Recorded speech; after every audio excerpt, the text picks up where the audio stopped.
apparently a whole coterie of druggy friends because he's a druggie, he's a junkie, right?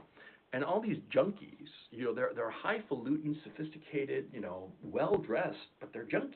You ever seen a picture of Hunter Biden without his fake teeth? He's got the teeth of a junkie. He is a fucking junkie, right? But he's the junkie son of the former vice president and now president. Okay, And so Jake Sullivan and Anthony Blinken were the ones who put him with in Burisma, and now we and along with all the junkie friends, and that's why. When what's his name, Vladimir Putin was talking about all the drug addicts, and now we're listening I think he was referring to Zelensky and also the Hunter. Let's see what he has to say here.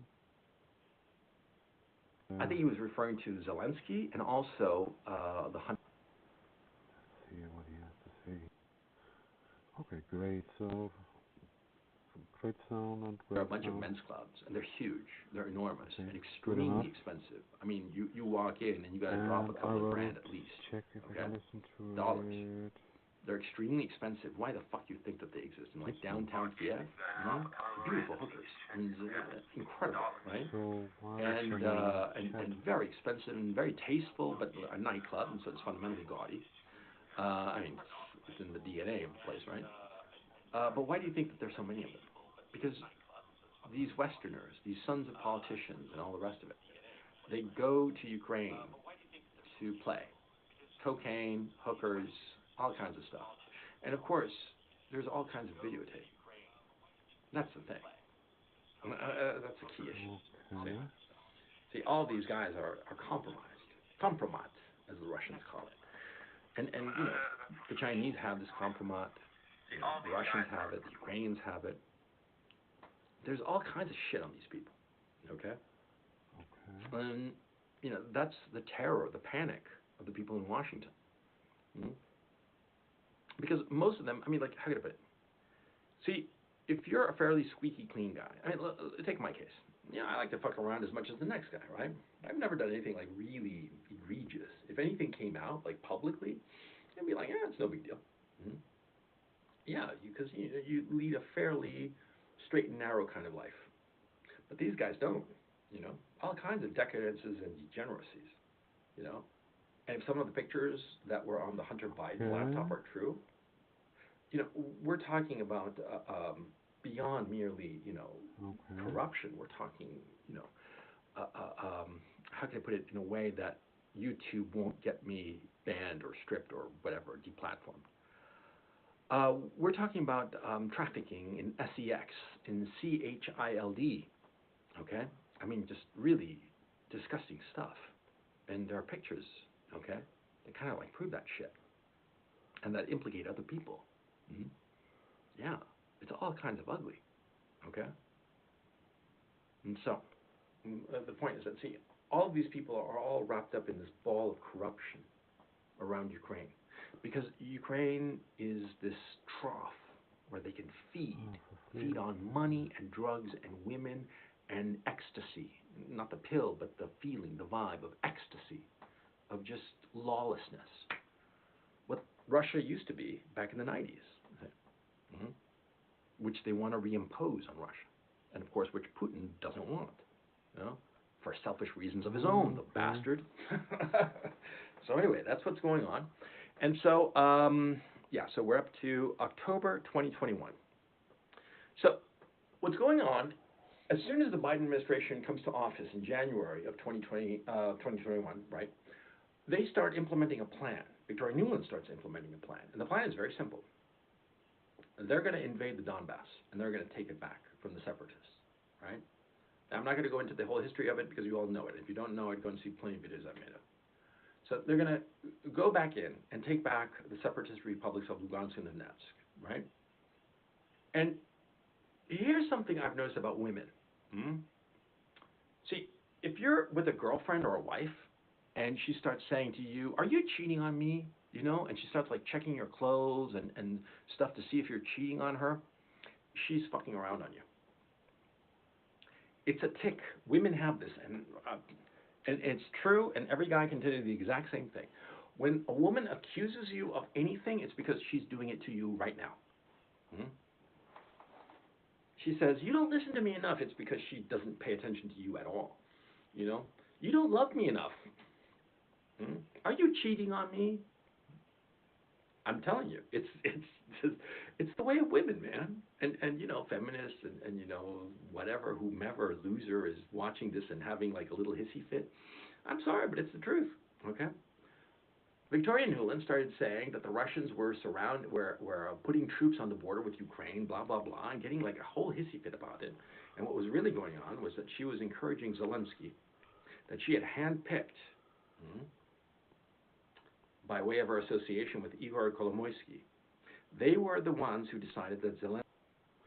Well, I hope that you find this guy interesting. Well, I hope that you find this guy interesting. Okay, so I was just checking. The sound sounded like it was okay.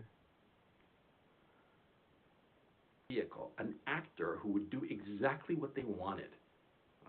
That's what happened. That's how Zelensky got picked. It wasn't just Igor Kolomoisky, which is what I thought earlier. I started looking into this shit, and Victoria Nuland is all over this shit.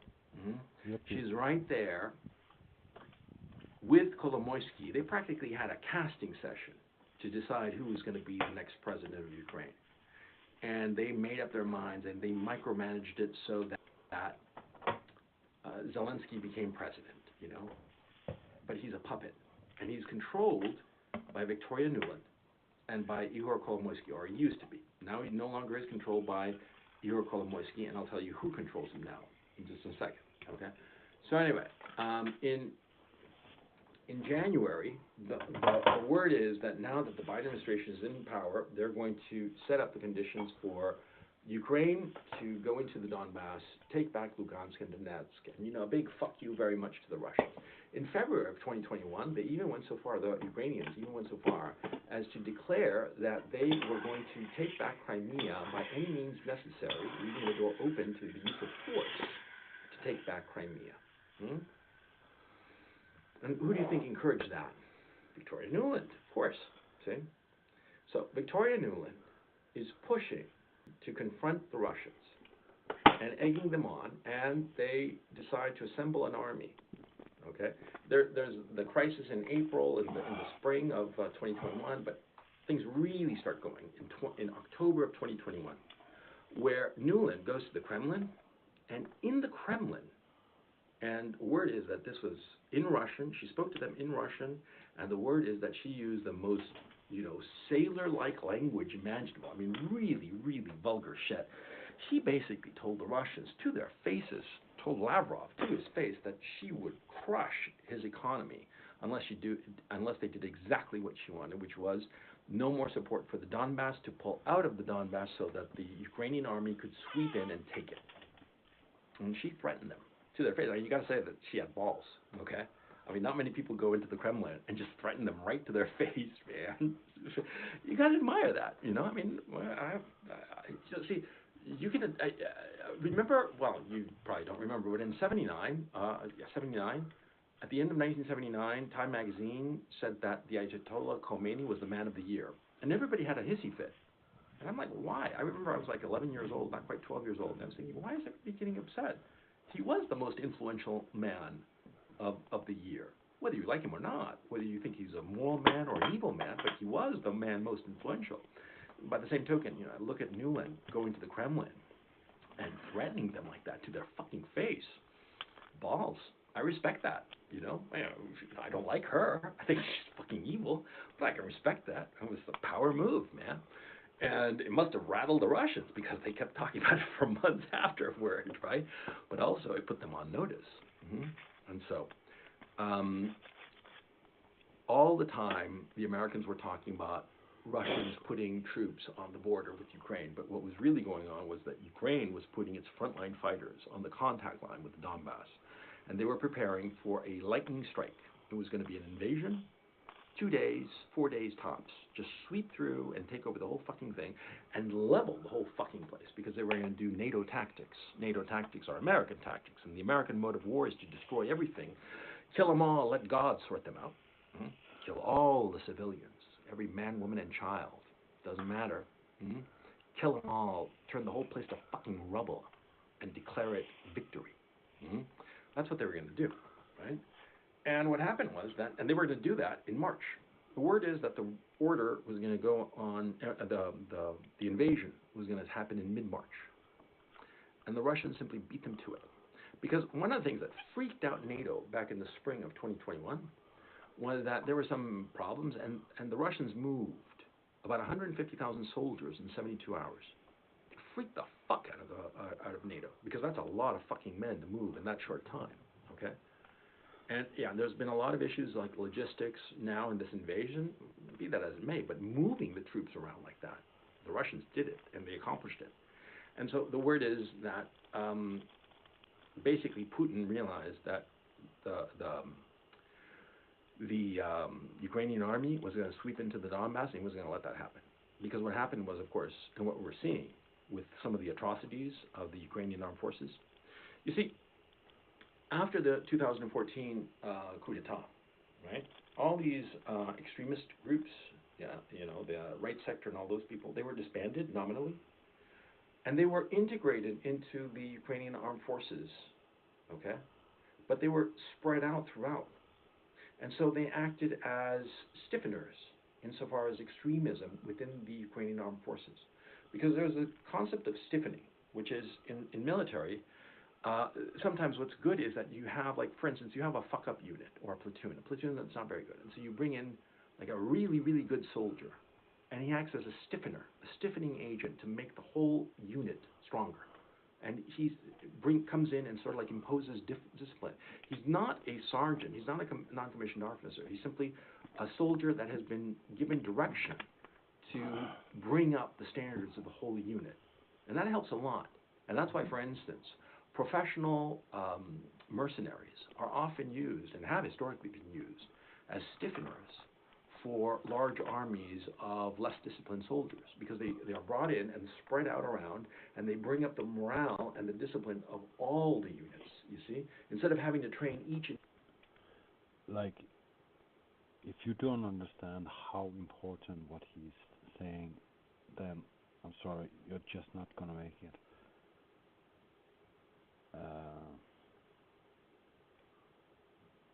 This is how they are keeping both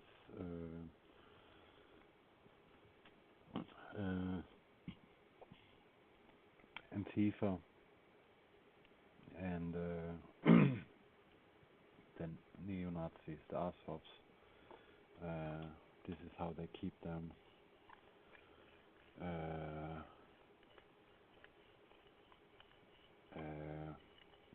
You create an image through the radicalization of these people and the access to rather disturbing physical, or you would probably call it kinetic terrorism, because yeah, I would say kinetic terrorism, because even if you are just cannon fodder, you are still a crowd of a mass, a crowd which has a aggression level that eggs each other on. It's like hooligans, it's like as I'm saying, ideologues, religious people, or yeah, I would say ideologues rather. Well, that is kind of okay. I think I would need someone to explain the true meaning of it, to be honest. Let's see, do we have anything interesting? No, doesn't seem so.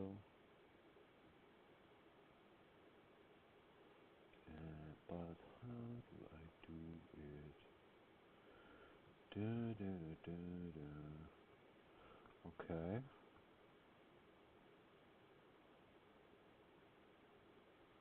Okay. Why see. Or is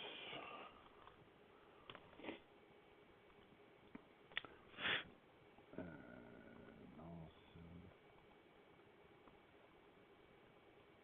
I probably shouldn't do this online, but fuck it, as they say in Germany. Let's see, am I live?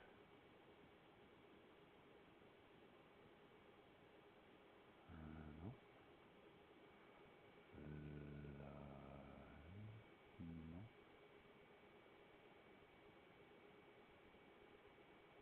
Okay. What is the reason? What is the reason? Let's see. Ah, there. Who is this? Beautiful, beautiful pic. And we will go.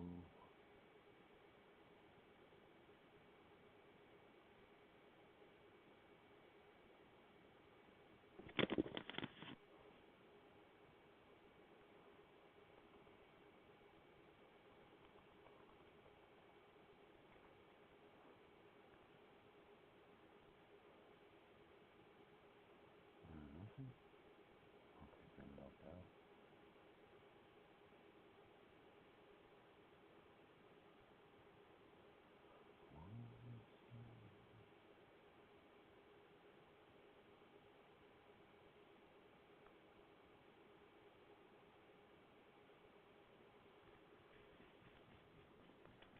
That is one.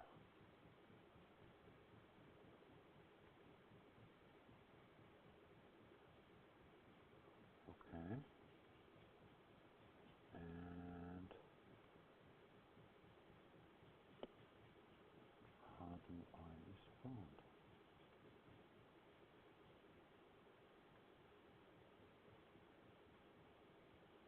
Okay.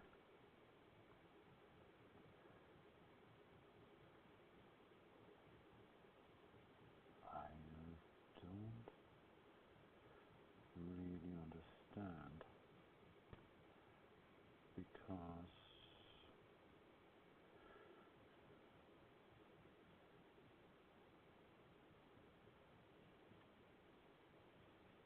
okay,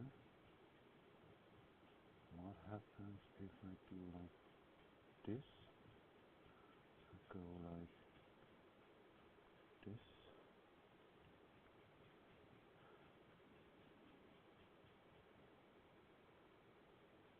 Uh, what does it? What does it mean? No. Okay. Let's see.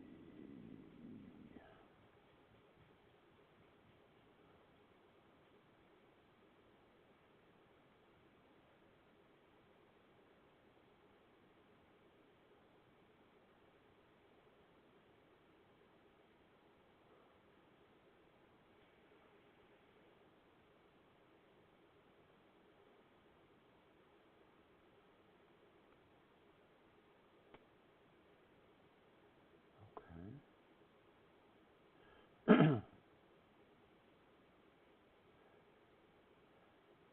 Okay, I have no fucking idea.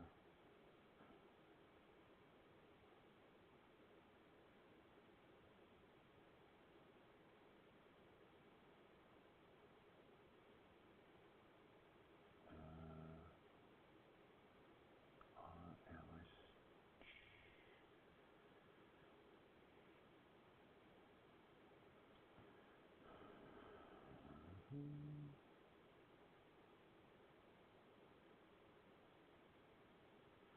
Okay. So, okay, so this is not me. So this is me.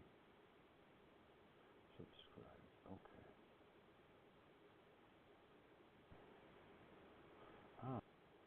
Okay, so this is not me. So this is me.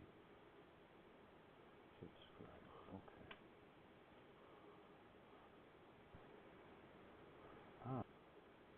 Okay, so this is not me. So this is me. Subscribe. Okay. Ah,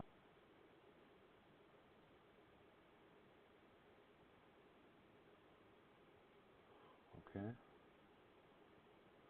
So let's continue listening to Victoria Nuland. Individual unit, you just spread out these people. But the same thing happened essentially ideologically with these extremist groups, right sector, S-14 and all the rest of it. They were spread out throughout the Ukrainian armed forces. And so all of the Ukrainian armed forces have this extremist bias, this hyper-nationalist, pro-Ukrainian, anti-Russian attitude that devolves into atrocities and human rights violations, which you've started to see. I mean, I posted those videos today, as a matter of fact. Okay, and so what happens is that after 2015, these men were spread out throughout the entire Ukrainian armed forces, and the Ukrainian armed forces were indeed grown and better equipped and supplied, and they became an extremist army. Okay, so it would be. And they were planning on sweeping into the Donbass and just annihilating everything. And that's when Putin pulled the trigger and said, "We're going to beat them to the punch." And that's where we're in the situation we're in now. Victoria Nuland was instrumental in. Okay, so now we'll check my voice again because I think it sounds.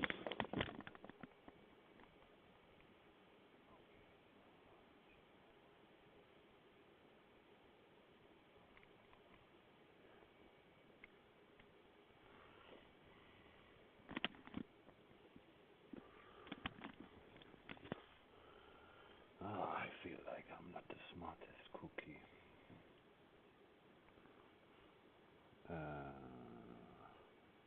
Is this also shown?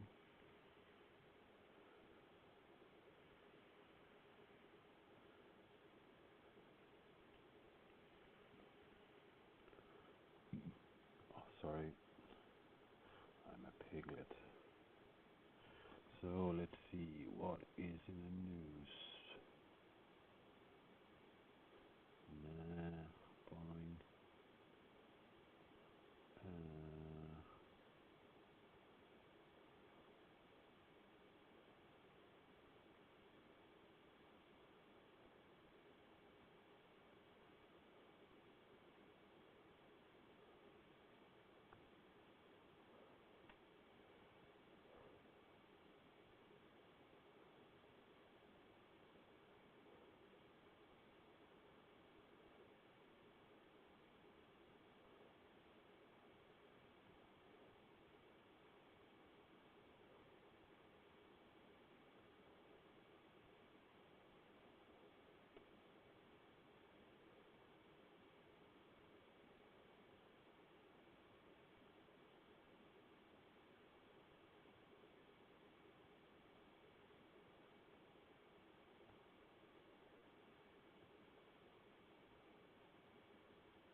Okay, I'm not totally sure I understand this one.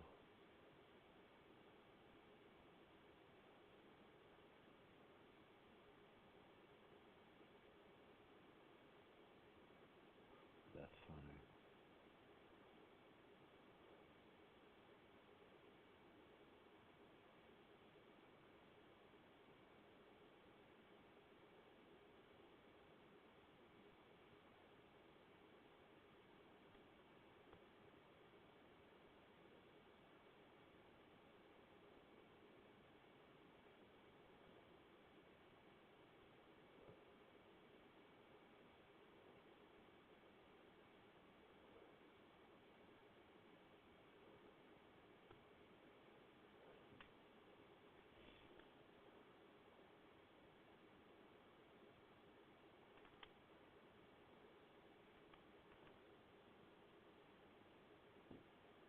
Okay. Devastating old concern. Yeah, it was actually a very good show. The new trend among conservatives are make bets is to make fun of overweight people while feigning concern cold deaths on them and mocking us. He is so fucking insane. It is like just unbelievable how fucking unhinged he is. I struggle to think of a single wholesome knowledge in the town. Yeah, exactly.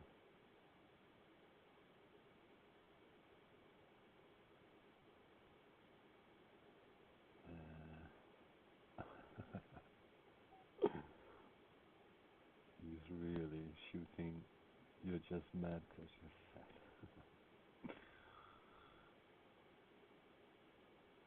That's a very good question by Glenn Freewald.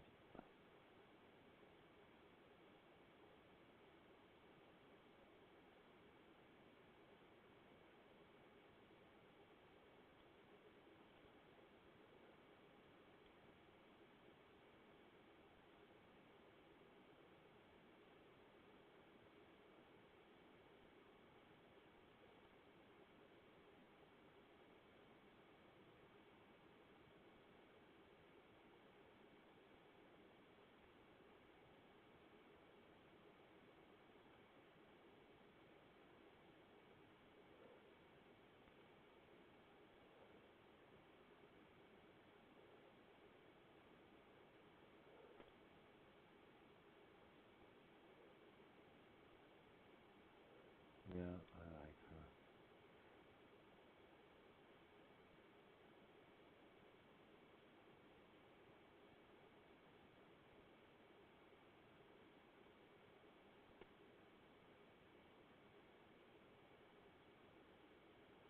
Yes, 100%.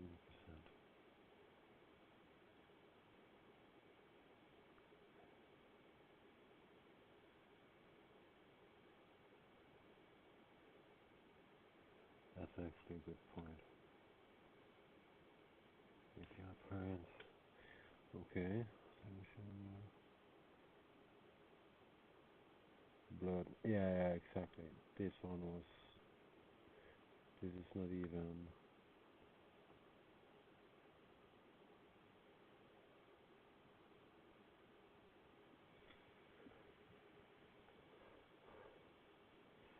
Yeah, they put us some play on Bitcoin, man. Yeah, I wouldn't say that.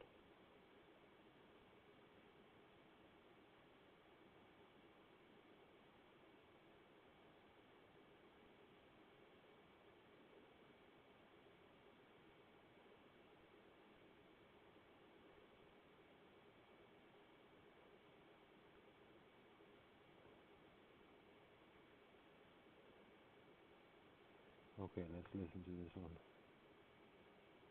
It's a big unknown as to when he will play again. It may be as soon as this week, but Ollie wants to. Just watch this space at this stage. Nothing coming out of the Port Adelaide team this morning, Kane, over his subbing out of the game on Thursday night for nausea/heart reasons. He spent time in hospital, and yeah, it's a big unknown as to when he will play again. It may be as soon as this week, but nothing coming out of the club at this stage. There's a lot of this going on in world sport at the moment. Well, in the world.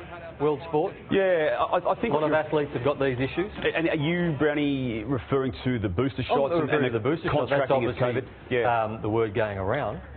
Look, it's been discussed. I haven't been able to get an official line on that from anyone attached to Ollie Wines at this stage. But yeah, the question is being asked and put to me and others, and clearly yourself, by a lot of people about a possibility of that. But it's not just the heart issues. I mean, like, without delving into your private affairs, you've got Bell's palsy at the moment, which hopefully you're on the back end of that. But there's a bit of that going around as well. Yeah, exactly. It's got heart issues, and Bell's palsy has gone through the roof since the boosters and COVID issues. So no doubt. And we had Michelangelo Rucci on AW on Friday night, and he said that Wines, there's a ward filled with people with similar symptoms in Adelaide to Ollie Wines. So nausea, heart issues. So there has to be something more to it. Yeah, well, and just, we're not anti-vaxxers. We've all done our due diligence with our booster shots and all that sort of stuff. But there is going to have to be some study done on this, not just in a sporting sphere, but like a community sphere. And you're right though, because we don't want to get into the space we're not experts in at all. But from we do 2 hours of that every Sunday, Damien. We often do that. But when it comes to the medical side, we try. This is actually fun. That found in Brooklyn subway shooting. George Washington.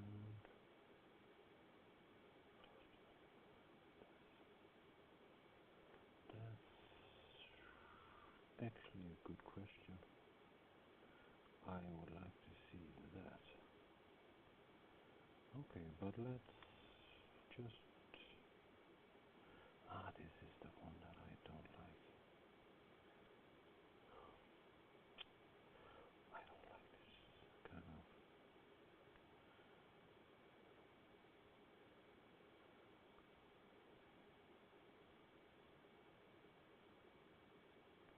that's actually quite...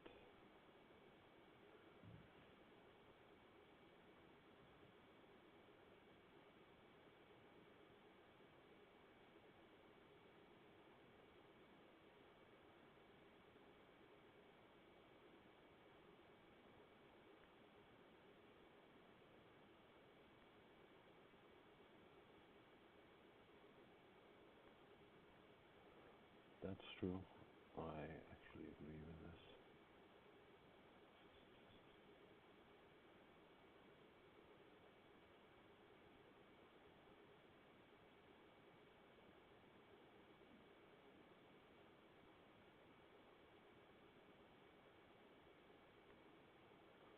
Okay.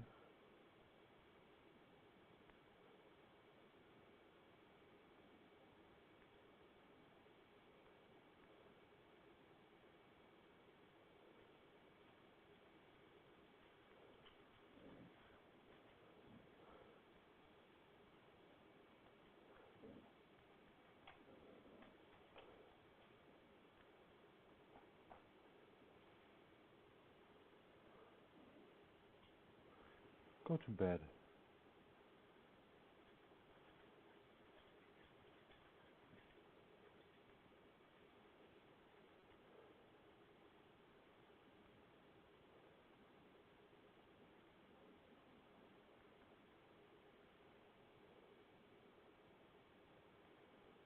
Mouser, go to bed.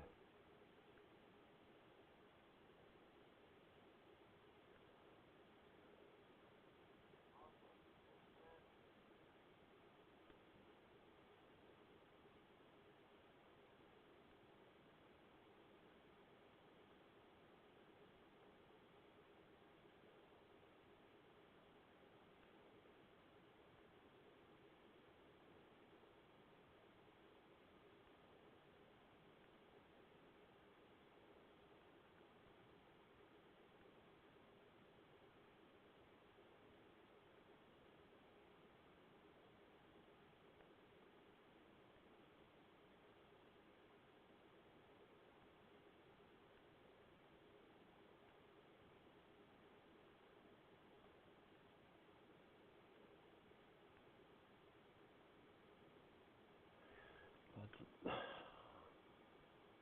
it's just complaining. All the reasons why it doesn't work and blah blah blah. And yet we know this would be perfect test for Ryan Holiday's like what do you call it, impact marketing or something like that. Zero. Welcome to your friendly neighborhood.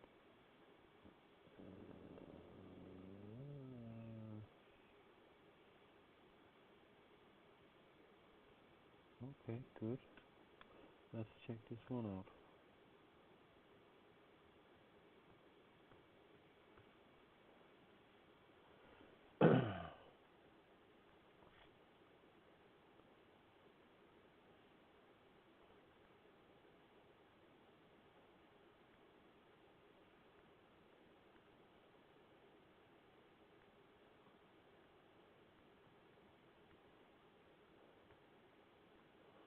Yeah, but that's actually a good.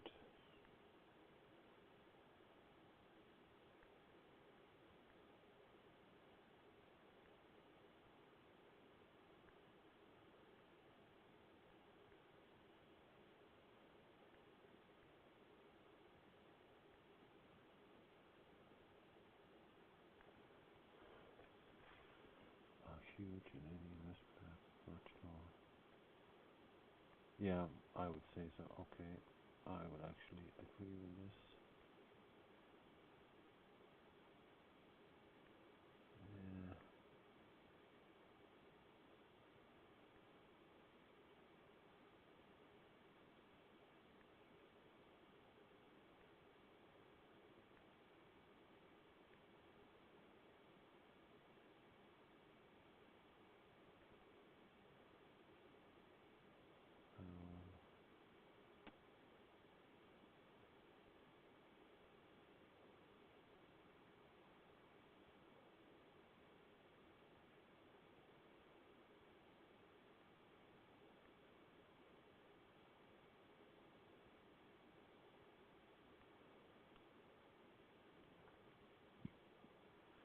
To save your time and money.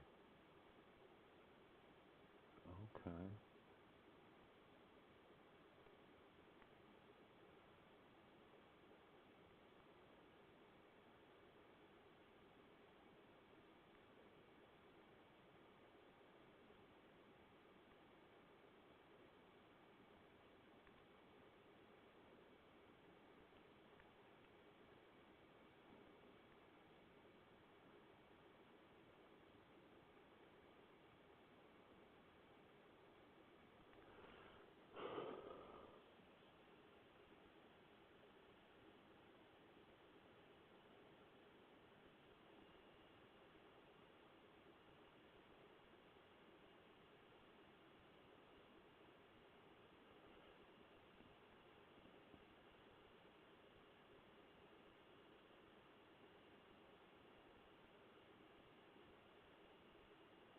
Okay.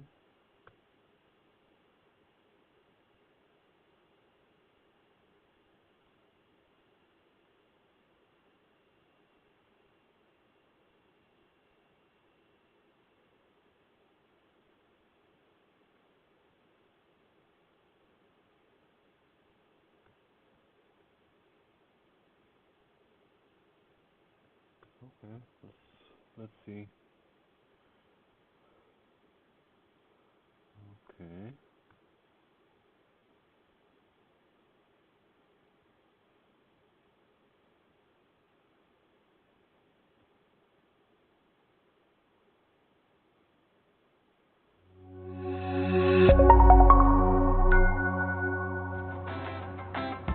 Please take left.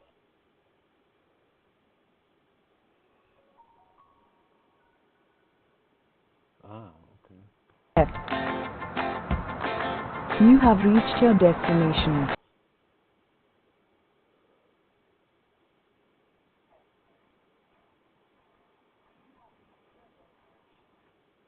Okay. Cool. So I kind of like that. This is actually quite.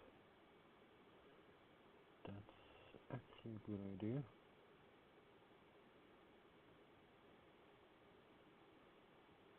I would say that's a very good idea.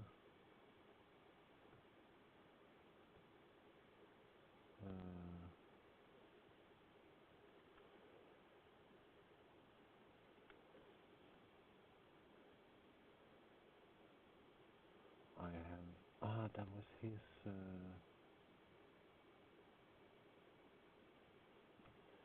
was his product. Okay.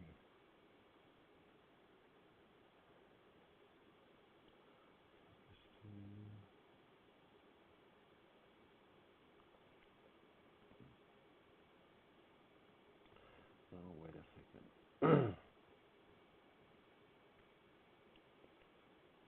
Wait a second.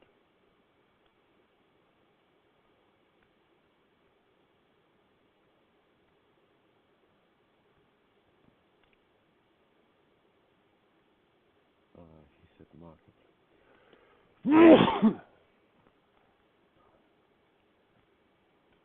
Okay. Let's check marketplace then. Okay. Now I understand. Yeah. Okay.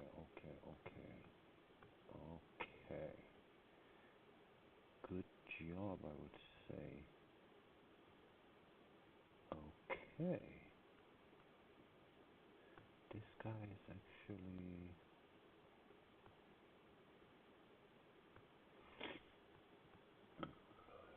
When did he write this?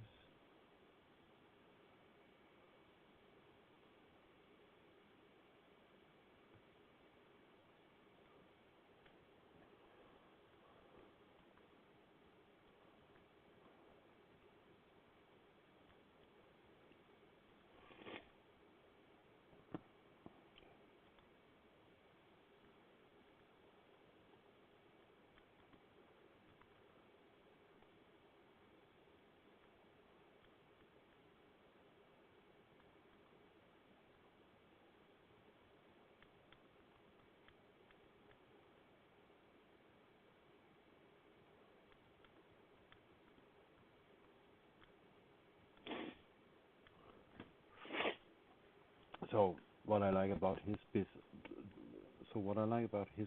compared to the business Oscar is doing with, Oscar is my former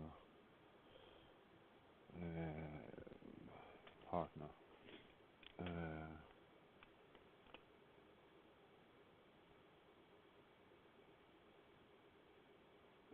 Was getting students, like catching up students.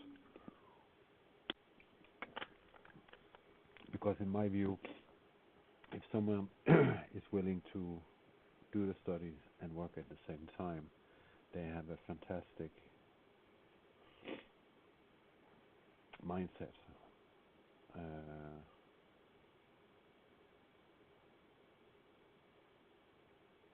Even more when you actually don't have to.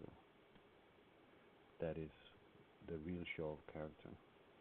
So let's say that you are on a scholarship and you could potentially just do the studies, but you in addition were to reinvest. Well, that's a big wow. And of course, being able to see through the narrative of, that's where we might differ. But I see the value in catching early and focusing on students, and in this case, for this business, actually being pre-settled students, offer good premiums for as a good start.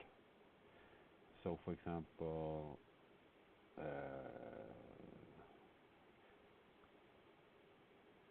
I could see that this Alienware X17 R2 that we would try to get on a good price to have an offer for reselling,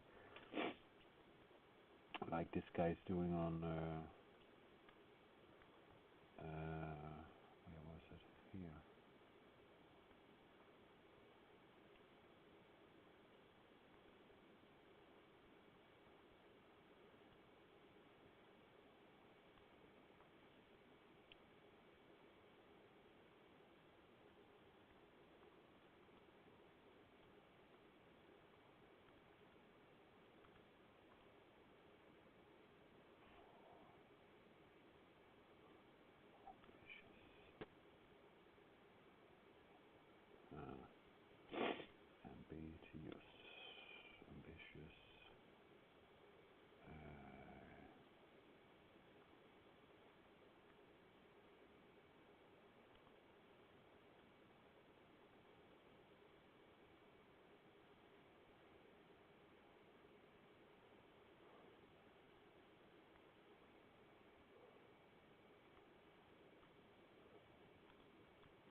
think I had, in my view, this is a good sentence. Love your business, great marketplace, perfect for catching great fish in early stream. Also useful for ambitious specialists catching them early. And with this, I mean, imagine having this kind of marketplace in combination with this platform, this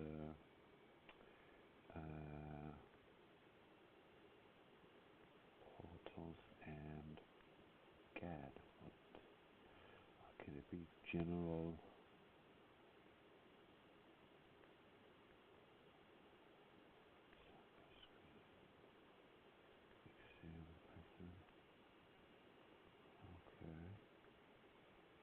Okay, it doesn't say me. Maybe as a student it's good.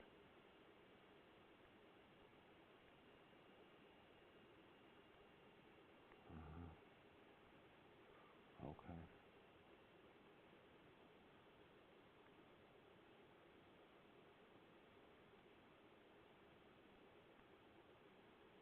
Okay.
I think I will follow this one.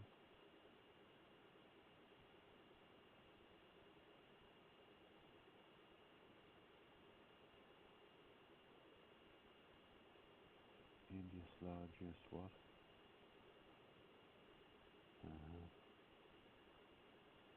Okay. Okay, are we still live? Or is this baby? No, it's still live. Okay. Invest in everything. All documents, something, largest stockbroker. Okay.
So just watching this,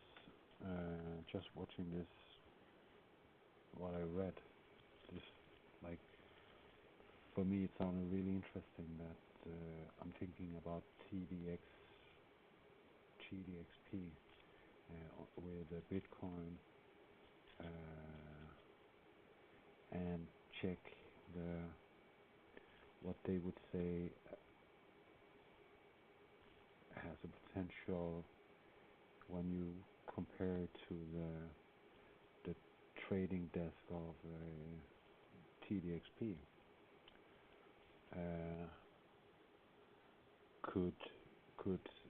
Could Seroda Tech become like a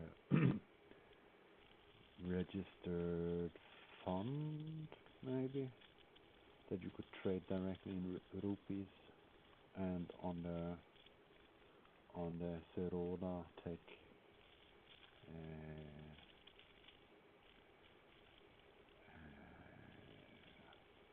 platform?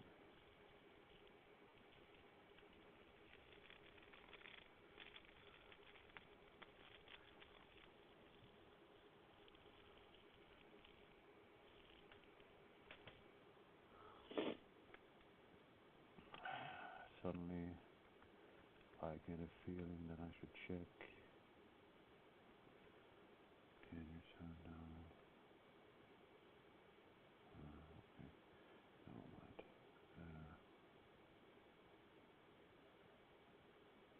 Where? TDXP.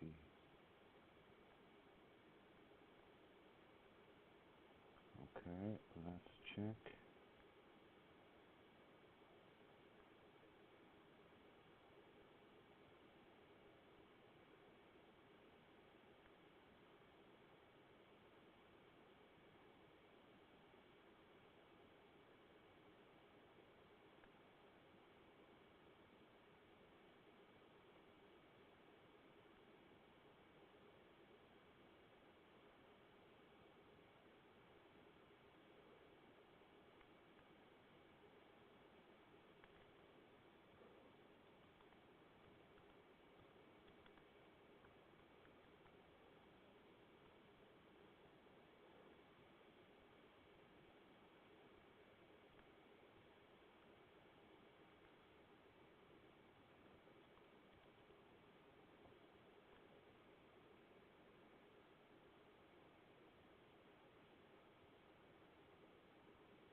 But in any case, I like this, so I want to see.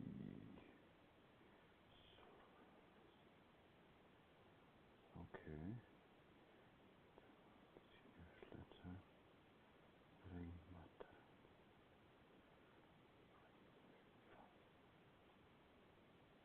Okay.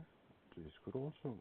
Okay, this could actually be very interesting.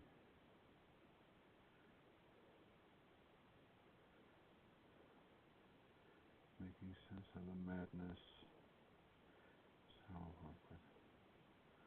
okay. February, July. Okay. Okay. Financial.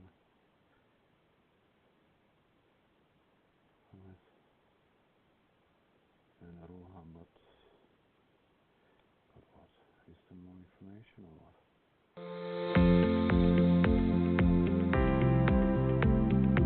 Hi everyone, welcome to the Rain Matter podcast. Now today I have Anugrah, Vasant, and Rohan from Small Case, and the Okay. I understand.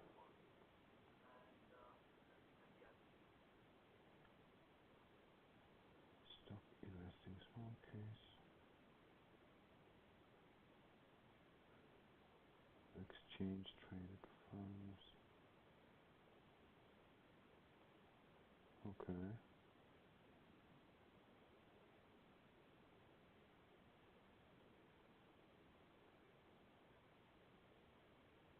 Long-term portfolio of stocks and ETFs. Okay. Supported on India's largest brokers. Don't have a broker account. What does it mean? I'm a bit stupid when it comes to brokers. I really hate that I cannot open in a new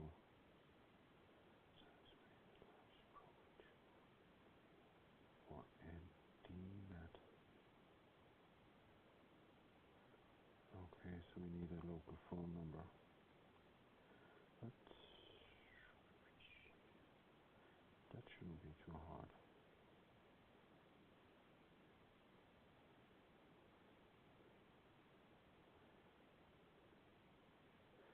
Code for sale, transparency. Okay, start small about investment for less than. Let's see.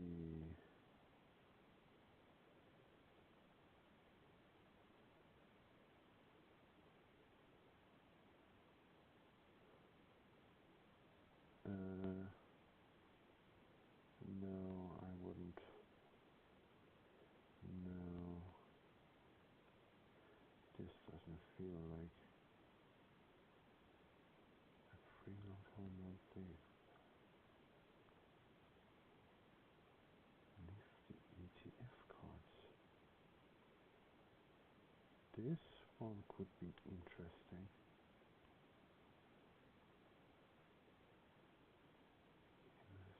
Based on no, fuck that. ETF fixing their ways to equity and gold. Fuck that. Ooh, this one is interesting. Sharia compliant ETF. That one is very interesting. Aggressive, who can take high risk. Yeah. Okay, they actually have quite good penny stocks. As two. How can it be low volatility? Really? Penny stocks. I can understand the return on speculation. But then again,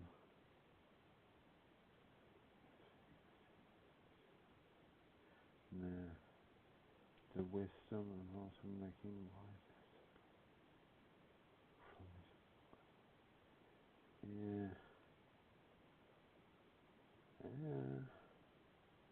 Actually, That is a fairly good return. Portfolio companies empowering every Indian household. That's good. High volatility. No, that we don't like. This is the girl who was running this. I think. Well diversified, long-term, ETF-based.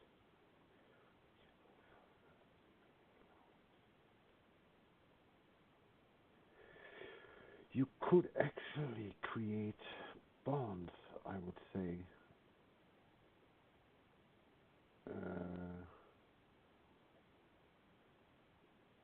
Yeah.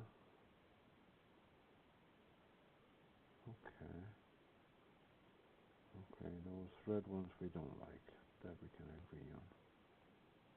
Okay, let's see. Am I still broadcasting? Yes, I am. Okay. And how far? Okay. I think I will continue a bit more. Okay, okay. Equity amount. It is the least amount required to invest in all stocks of this market as per the weights. Okay, okay, okay. Okay, okay. And what do you do here? Okay. If we do like this,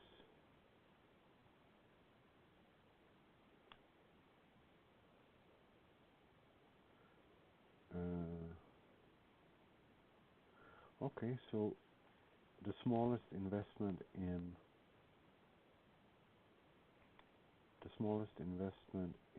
the Wisdom ETF on with a 30% 2-year, what is it, yearly return or compounded annual growth rate indicates the average yearly return generated by small case from the date of launch. Only live data is considered to calculate. Thus, this small case has given that is. I would say this one is definitely 75, and the minimum is 600.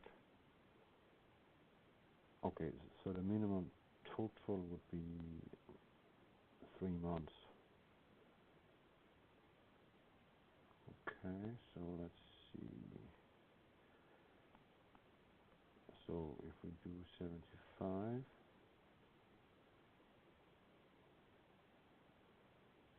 that was this, and let's say it will be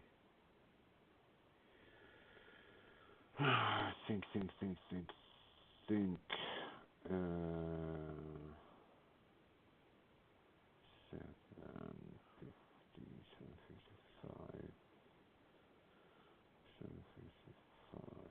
so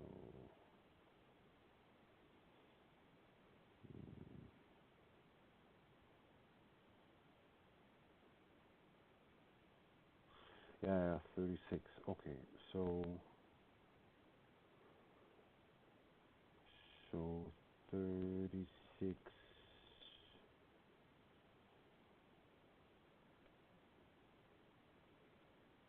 Yeah, so let's do this again. 36.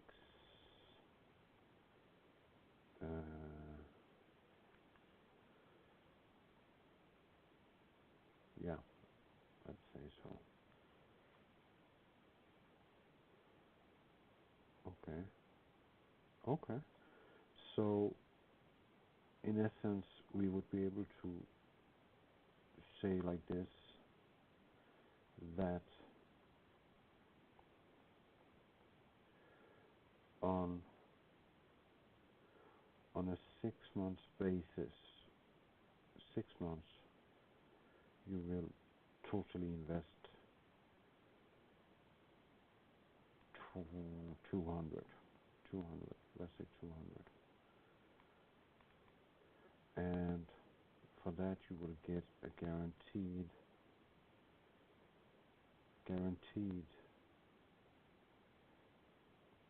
let's not be stupid, let's say this one is 30 with a good margin. Would 20% would definitely be interesting. I would say, like with certainty. So that would be you lend out 200 and you would get 240 back. Had it been the full year, now it's the half year, so you will get 220. So you will get 20. Yeah, you will get 5%. You will get 5% on the whole. You would get. Oh wait.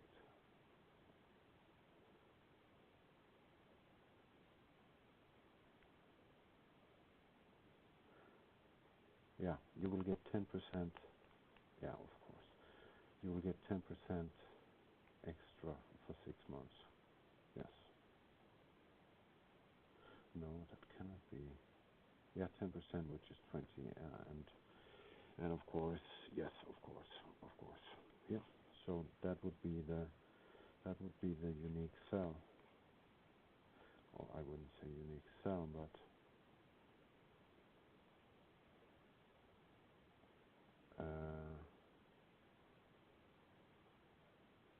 I had hoped some kind of response, to be honest. Okay, but I want to listen to this guy.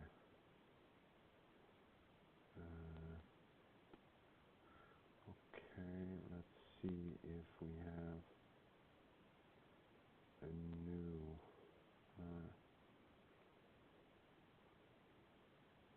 Okay, my phone expels diplomats. Okay, no, I think we should listen to this one. Nie musimy tracić czasu na zarobach. Turysko nam je dostarczy? Nie. Nie jest to droga zabawa. Mają doing it because 100% of the second video updates. I think this one will be a short one. I'm coming to you here from the center of Nicosia. This is called Freedom Square is what it would be called if you translated it into English. The mayor's office, the Nicosia mayor's office is right there. Down here, you kind of see like a little park area. This is kind of new. This was built, completed like about a year ago, maybe at most. It took them 15 years to build this area, but it's finally done. And it's pretty nice. Anyway, let's get to the video. And the first story I want to get to is actually a positive story, a good story. Remember I talked about the artwork that the Finnish authorities had seized? I'm sorry. I just realized now I'm a bit stupid.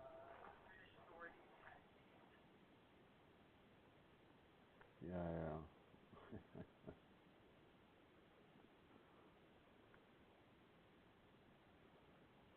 Okay.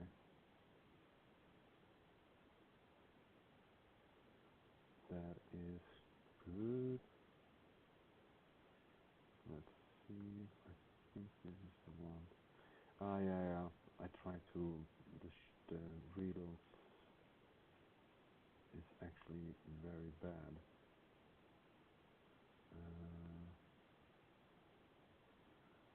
Let's see.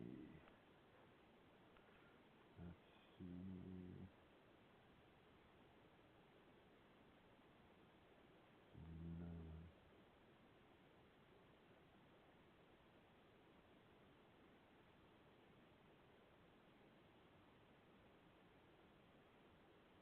Okay.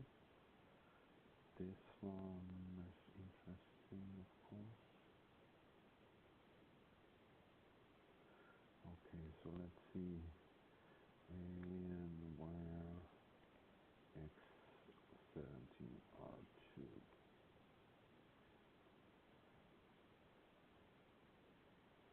And I think it's this one that I want to watch.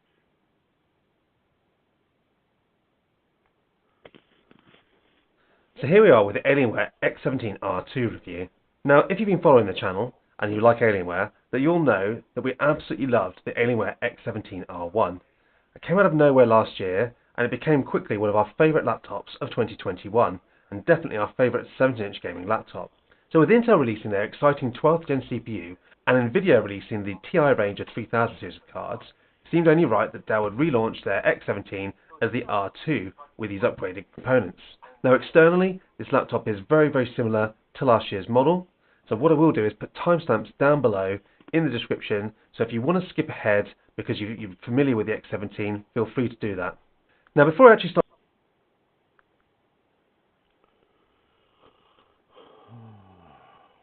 Okay. I apologize. I know that I was sending you shitty image of nothingness, and this is the one that we should be listening to.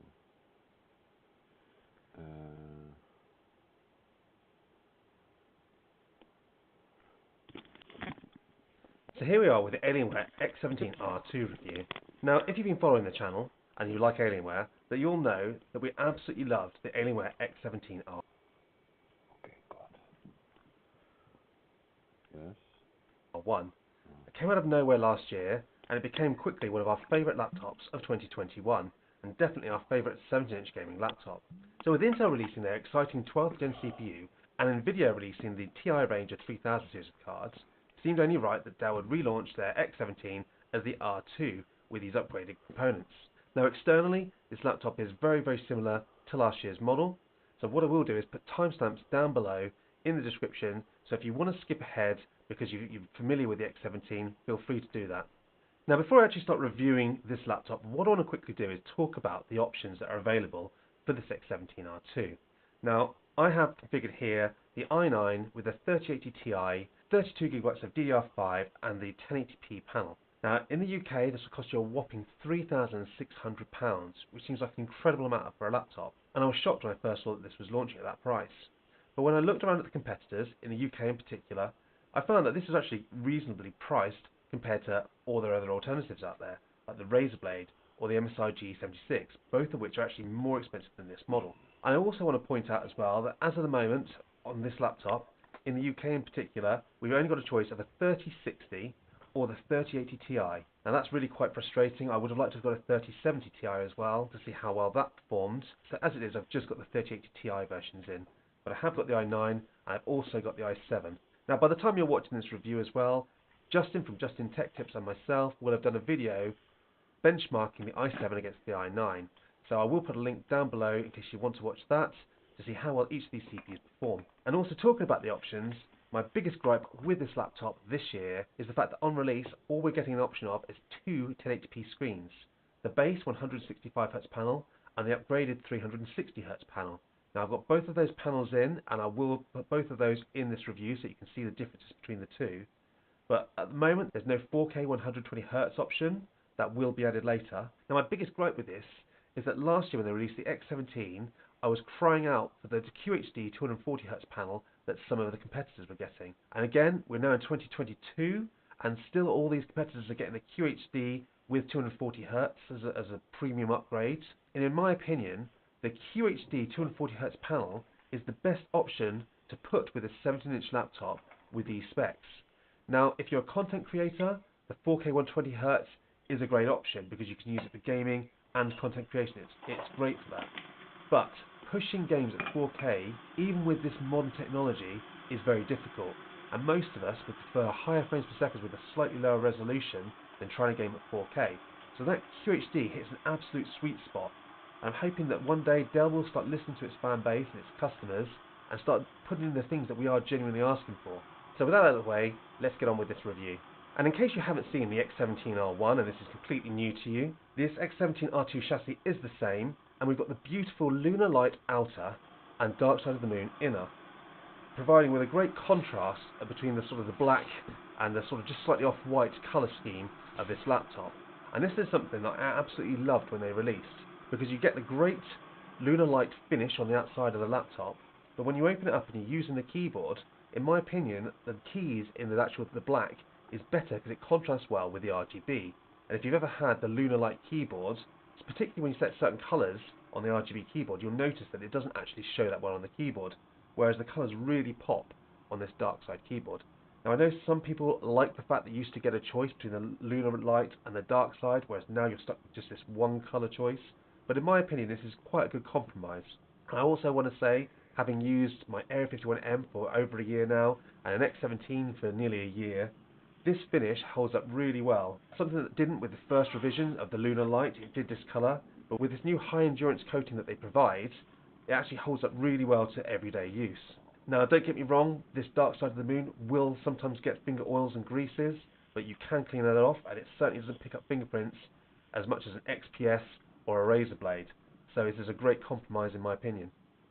Now picking up this laptop, you can feel how tanky it is. It's not that heavy for a 7-inch laptop on your lap or typing heavily on this laptop. And you've got the beautiful RGB alien head on the lids, and we've got that beautiful mini LED Tron ring on the rear, which just instantly gives it away as an Alienware. Now this is something that they added to the X17, is this mini LED Tron ring, which is much more vibrant with much more colours than you had on the previous Alienware laptops, and it does look absolutely beautiful, something I've always loved about this new Epic design. We also get a per key RGB keyboard and the usual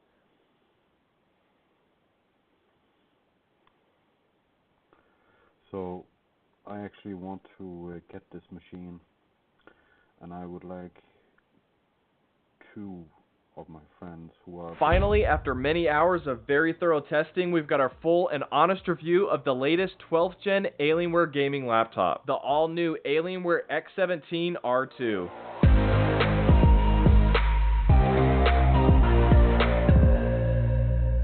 Now, I've already created a fun unboxing of this super premium gaming laptop, but in this video I'm going to share with you all the most important things that you need to be aware of before emptying your bank account or selling a kidney for this computer. Please do not be hasty in purchasing this laptop because of some of the nice things that I say about it in the beginning before you've watched my entire video. You need to weigh the top pros and cons before sinking this kind of money on what should have been a way faster computer than last year's model. Stay tuned for my take on the design and build quality, display quality, performance for both creators and gamers, a look at the internals, actual battery life, and real life, quality tests on the speakers, the webcam, thermals, fan noise, pricing breakdowns, and comparing it to its competition. This model has the 12th gen Intel i7-12700H processor, a 3080 Ti GPU with 16 GB of GDDR6 video RAM, and 32 GB of 4800 MHz of DDR5 RAM. After this video, check out David's video from Mash IT to see how this compares with the i9 version that he has. Okay, first let's talk about the design. I absolutely loved last year's design, and they've stayed true to that same matte white fingerprint resistant lunar light on the outside and matte black on the inside that has a very stunning and premium look to it. Well balanced hexagon ventilation all over the laptop. Okay, so this is my or 4K panel. Now Dell did give us the 4K panel on the X17R1, so on a machine of this price, it's only right that we got it on the X17R2 or a QHD option. Now Dell have finally put that right by putting the 4K panel back in this model. Now as I mentioned, I have already reviewed the X17R2 with the 1080p panels, both the 360 and the base panel, so I will put a link down below in the descriptions for that model, just in case you haven't seen the actual review. So this is going to be just a very quick video on how the 4K screen is on this laptop, how it performs in gaming, and how well it scales if you can't run it at its native resolution.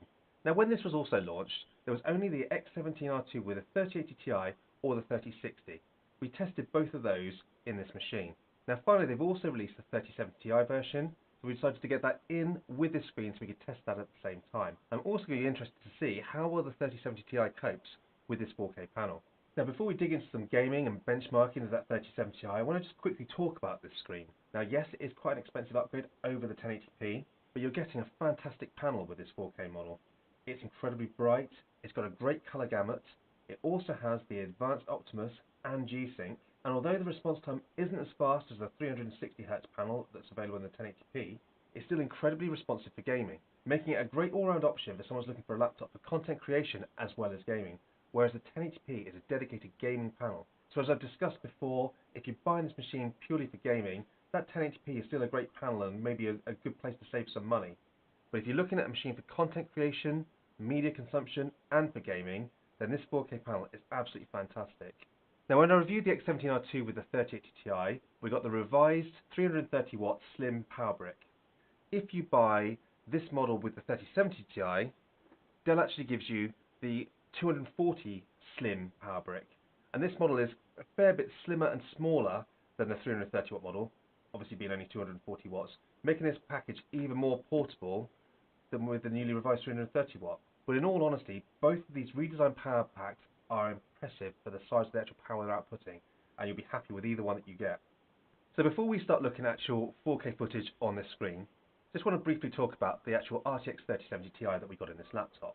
This is our first hands-on with an Alienware with a 3070 Ti because they were delayed from the launch. We've tried the 3060 and we've had the 3080 Ti. So what we're going to do, we've run the usual suite of benchmarks, and I'm just going to put up the normal Time Spy, Firestrike, Shadow the Tomb Raider, and the Warhammer benchmarks. So we can see side by side the differences between these three cards. And then obviously just a quick summary to show you the differences between the 3060, 3070 Ti and 3080. Now all these benchmarks were running at 1080p. Now because this is our first time with an RTX 3070 Ti on these, show you the differences between the 3060. Okay. So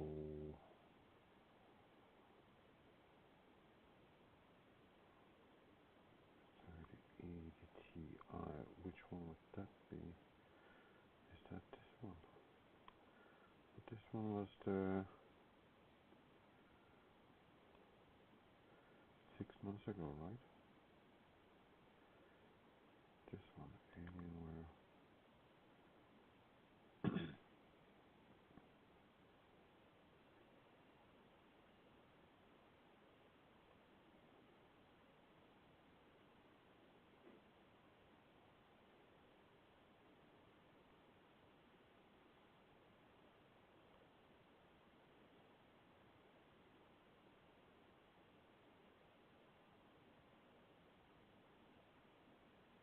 So here we are with the Alienware Okay, so it is actually this one that I lit alien head. Now the lovely thing about this alien head is it powers up and gives you a colour depending on whether you're on battery as a yellow or mains as blue.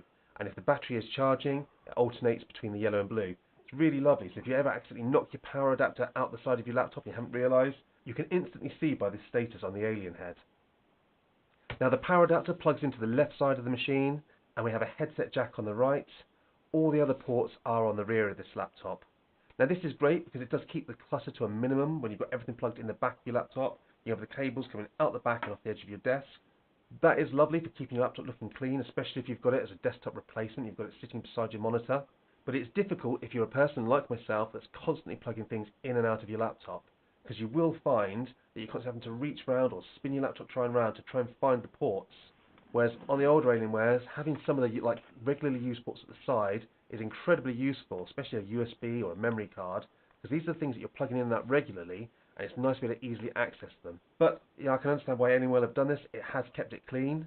But if I was designing this laptop, I would have moved the power jack to the rear and popped a USB on the side instead. But hey, I don't work for Alienware.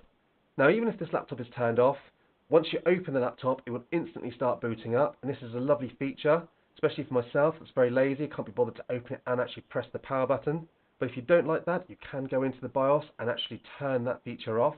But personally, with the fact that we've got the instant turning on and opening it on, and also Windows Hello sort of built in, which is facial recognition, a lazy person like myself, I can open my laptop and log straight in without having to do anything. Absolutely perfect in my opinion.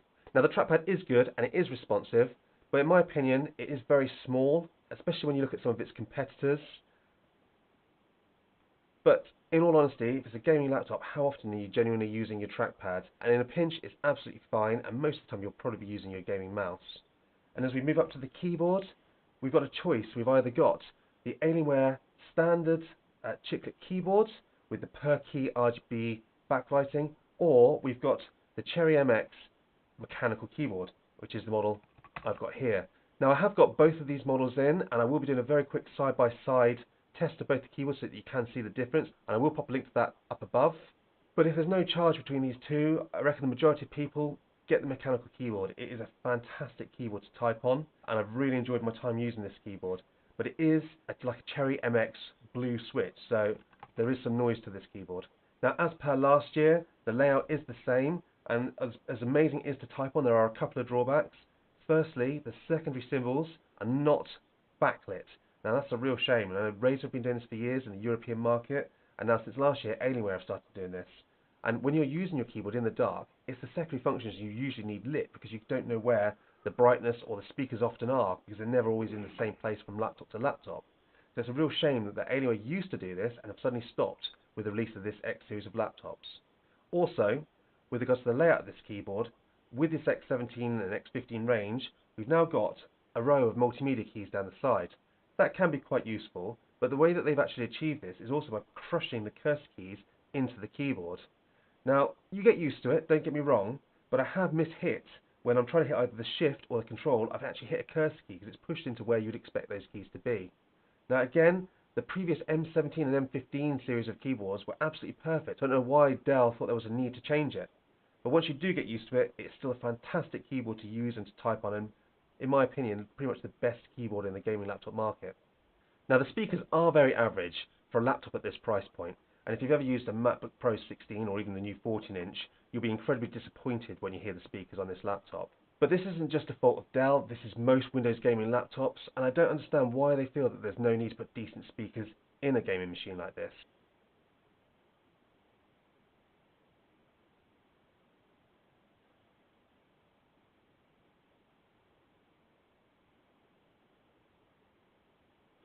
Okay. I don't think my machine can do this. If you're spending £3,600, I want a decent all-round package. And although I will probably be using a headset,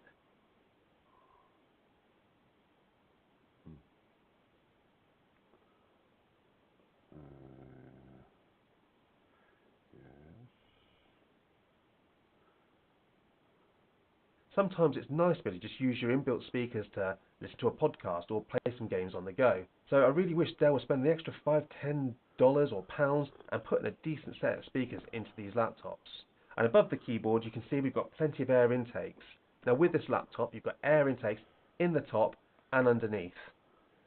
Now that will mean that you get great airflow through this laptop with these vents pushing all the hot air out the back, but it also means that you won't want to be closing the lid and actually gaming on this machine. You're going to want to keep the lid open because it does need this area for airflow. Now moving up to the screen, now on launch of this X17R2 there's only two panels available. Both are 1080p, one's a 165Hz panel and the other's a 360Hz panel. Now we've had both panels into the studio, they're both 350 nits brightness, and although the 165Hz panel is still a great panel, the 360Hz panel is much faster as well as being much more colour accurate. So if you don't mind spending an extra $150, $200 dollars or pounds, I would definitely recommend the 360Hz upgrade. Even though you'll probably never hit the 360Hz, it's just a more responsive panel. Moving to the top of the screen, we've got the webcam. It's very average and it looks and sounds like this. This is a test of the webcam and the microphones on the Alienware X17R2. And as I mentioned earlier, we've also got Windows Hello. It's incredibly accurate and incredibly quick to log you in. And Windows Hello facial recognition is my favourite way of logging into Windows. Now opening up to get to the internal of this laptop is very easy. Power the laptop off, turn it over, you unscrew a few Phillips screws, a couple of which slightly lift the panel away from the actual laptop and use a plastic sort of pry tool to just pop the whole panel off. Now this gives you access to the two DDR5 RAM chips, which are user upgradable, and also two PCIe Gen 4 SSD slots. Now unfortunately the Wi-Fi is soldered on and the motherboard is inverted, so if you do want to actually repaste your motherboard you're going to have to strip the whole machine down. Now that is a shame. And we can also see the four fans of this Alienware X17 series, which provide incredible cooling for this laptop, along with the Element 31 and the vapor chamber cooler. So with all that out of the way, let's get down to the nitty-gritty and see how this performs. Well, this is our first Intel 12th Gen CPU. We've been really excited about getting it in. And without even getting any further into this performance section, I can tell you now, it is an incredible CPU. But it does come at a cost. These are very expensive laptops, and more expensive than the 11th Gen X17s that this is replacing. But these 12th Gens give us a massive generational leap over those previous 11th Gens. We've got 6 performance cores with hyper-threading, plus 8 efficiency cores, which give us incredible performance on any CPU tasks. The CPU score is through the roof. It's the fastest CPU score I've seen on any laptop processor, much faster than even the Apple Silicon M1 chips. And the multi-core scores are also incredible. Now it does come at a cost. When I'm running this at full performance, we're running at well over 130 watts. It will boost up to about 150 and then quickly throttle back to 130, which is what this sort of chassis can sustain. But this is giving us multi-core performance approximately 40% faster than the 11th gen CPUs that this is replacing. But with regards to the actual GPU in this, with the NVIDIA 3080 Ti, this was a bit of a disappointment. Now, the 3080 Ti is a 170 watt TGP card, so actually 10 watts more than last year's 3080. It's got more CUDA cores on board, so I was expecting a pretty good increase in performance. But from my testing so far, we were talking a maximum of about 10%, and considering how much extra this laptop cost over last year's model, I think that's a real disappointment. But the good news is, if you haven't been looking at the X17R1s and you're just coming straight in afresh with this X17R2, the gaming performance is absolutely solid. With this 1080p panel, it's going to cut through anything you throw at it. In my testing of Warzone and Apex and my usual games that I benchmark on these machines, it flew through all those tests with flying colours. And the best thing is, if you're in balance mode, it's not really that noisy. This laptop obviously comes with multiple Alienware profiles, from balanced right way through to full fan speed, which gives you a range of decibels between 48 and 52 decibels. And when gaming on balanced mode, you lose a few percent of performance, but the 48 decibels is a very comfortable fan noise. But if you really want that max performance and you've got your headset on, crank it up to full performance, or using the function and F1 for the performance mode, you'll hit that 52 decibels, and it will run with 130 watts on the CPU and flat out on that 175 watt 3080 Ti GPU for just incredible performance. Now I'm going to be doing a future video where I'm going to test this with my 38 and 34 inch ultra wides to really push it, because 1080p is not really pushing this GPU. So make sure you're subscribed if you want to see that video. That will be coming soon. And whilst we're also on the subject of this performance and the gaming performance of this machine, another thing I've loved about this Alienware X series, and is the same with this X17R2, is because it's got this 4 fans pumping the hot air out the side and out the back, it keeps the keyboard and palm rest really cool. And if you're gaming and you're actually gaming on this machine, which is probably what you're going to be buying this for, otherwise you might as well get a desktop, there's nothing worse than having a hot keyboard or palm rest when you're leaving your hand on there. There's nothing worse than sweaty palms. So this is something I loved about last year's model, and it stayed the same with this year's model, and it's something I really do appreciate. Now if you're spending the extra to get this 12th gen CPU in this X17R2, you're probably going to be doing more than just gaming with this machine. If you're just gaming, probably the 11th gen will be more than enough. The good news is, when you pull that power cord and you're using this CPU on battery, you're still getting great performance. You put it on the high performance mode within the Windows power plan, and you're getting not quite full performance, as you'd expect, because this CPU can drop to 130 watts, but it's got more performance than last year's model on full mains. So that shows you how well these 12th gen CPUs are doing. Now as usual, your 3080 Ti will never be able to run at full performance on battery. Running Geekbench 5 OpenCL on battery, our scores drop by over half, which is expected, because if you were running a 175 watt GPU on battery, you'd kill your battery in probably 20 minutes. The battery life on this machine is as pretty much we'd expect with an Alienware laptop. Battery's never the priority. Now, testing this on balanced mode with RGB on at 200 nits of brightness, I tested both the screens, so the 165Hz and the 360Hz, and I was firstly surprised to find that both of those screens battery lasted exactly the same. Now I was expecting the 360Hz band to have much worse battery, but thanks to both these having advanced Optimus, they both lasted 4 hours and 50 minutes. Now that's not incredible, and you probably could tweak that a bit more by changing it down to 60Hz and turning off all the RGB, but for just straight out of the box balanced settings, I'm actually quite impressed with that. I also want to mention that these machines can utilize USB-C charging via a USB-C power pack or a monitor or dock, and that can be incredibly handy. So if you are taking this laptop out to work, say, and you don't want to take your big power brick, then you can certainly just plug in your USB-C and it'll give you more than enough power to work for a day. You won't be gaming full pelt, but you'll certainly have no problems working on this. And talking of power pack, that is another massive change on this year's model. If you remember last year's Alienware X17R1 with the 3080, we got that ridiculous 330 watt power brick from 10 years ago. That thing was literally built after the size of a house brick. But if you bought the 3060 or 3070 model, you got a much nicer, slimmer, redesigned 240 watt. Well, the good news is, this year Dell have finally redesigned the 330 power brick. We actually get a nice, compact and lighter 330 watt power brick now. So if you're spending that money to get these machines, you're now getting a decent package with the 3080 Ti's. So well done Dell for that. Took you long enough. Right, so on to the conclusion. Now last year, Dell took us by surprise with the X17. They released it not long after the M17R4, which was an already very successful laptop. And the X17 came out and took it by storm, and we absolutely loved it. Now this year, Dell have built upon that success with this X17R2. Now they haven't made many changes. Speakers are the same, screen options are so far the same.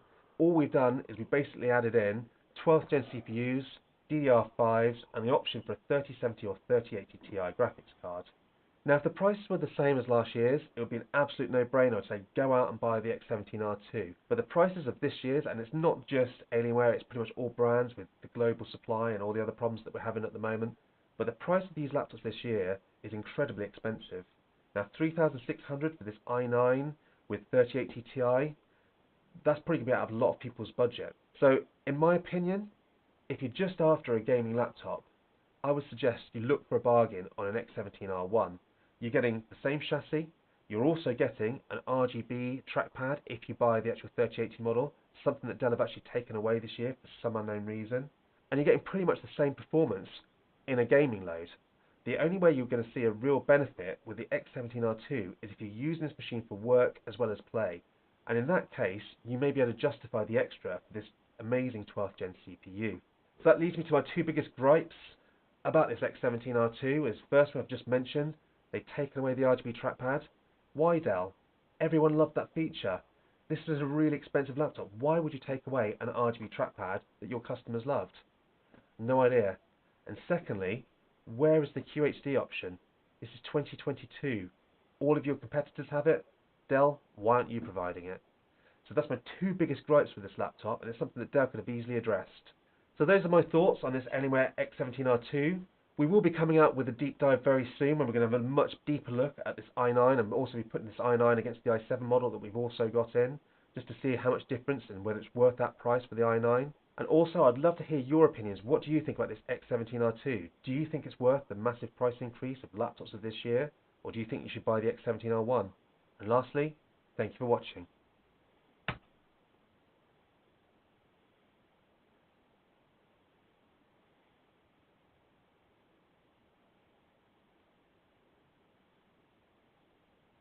Finally, the all-new Alienware X17 R2 is here. A week late, but it's here. I'm going to be unboxing and giving you my first-hand impressions, diving into the internals, checking out the software, as well as showing off some gameplay. This was my absolute favorite laptop last year, so fingers crossed on the second iteration of it. It's got the all-new RTX 3080 Ti GPU, 32 gigabytes of 4800 megahertz of DDR5 RAM, and the all-new 12th gen Intel i7-12700H processor with a 360Hz FHD display. This one was priced at $3,500, but the lowest configuration starts at $2,300. Now, if you were wanting to see the maxed out version of this computer, stay tuned for a video coming soon from David from MASH IT. We found that we were reviewing the same exact computers at the same exact time, so we're working together now, making sure we're getting different configurations of the same computer to make sure the gaming community can better compare and weigh their options. Alright, enough talking, let's get to the unboxing.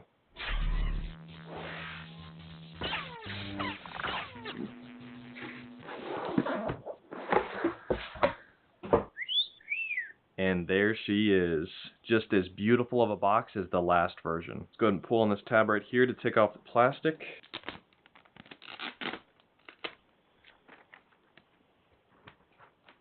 Nice white matte finish with those reflective designs that they do so well.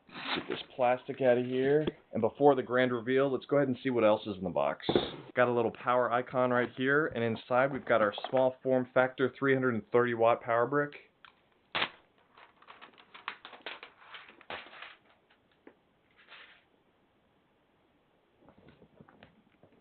Alright, now for the main event.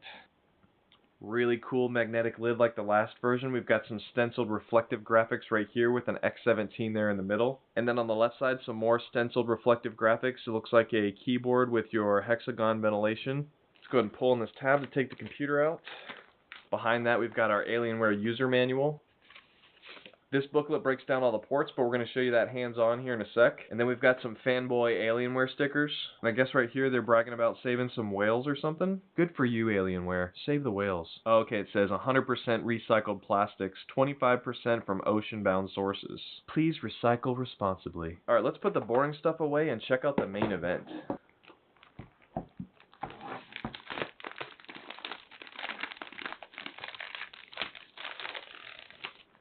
Alright, now let's open this up.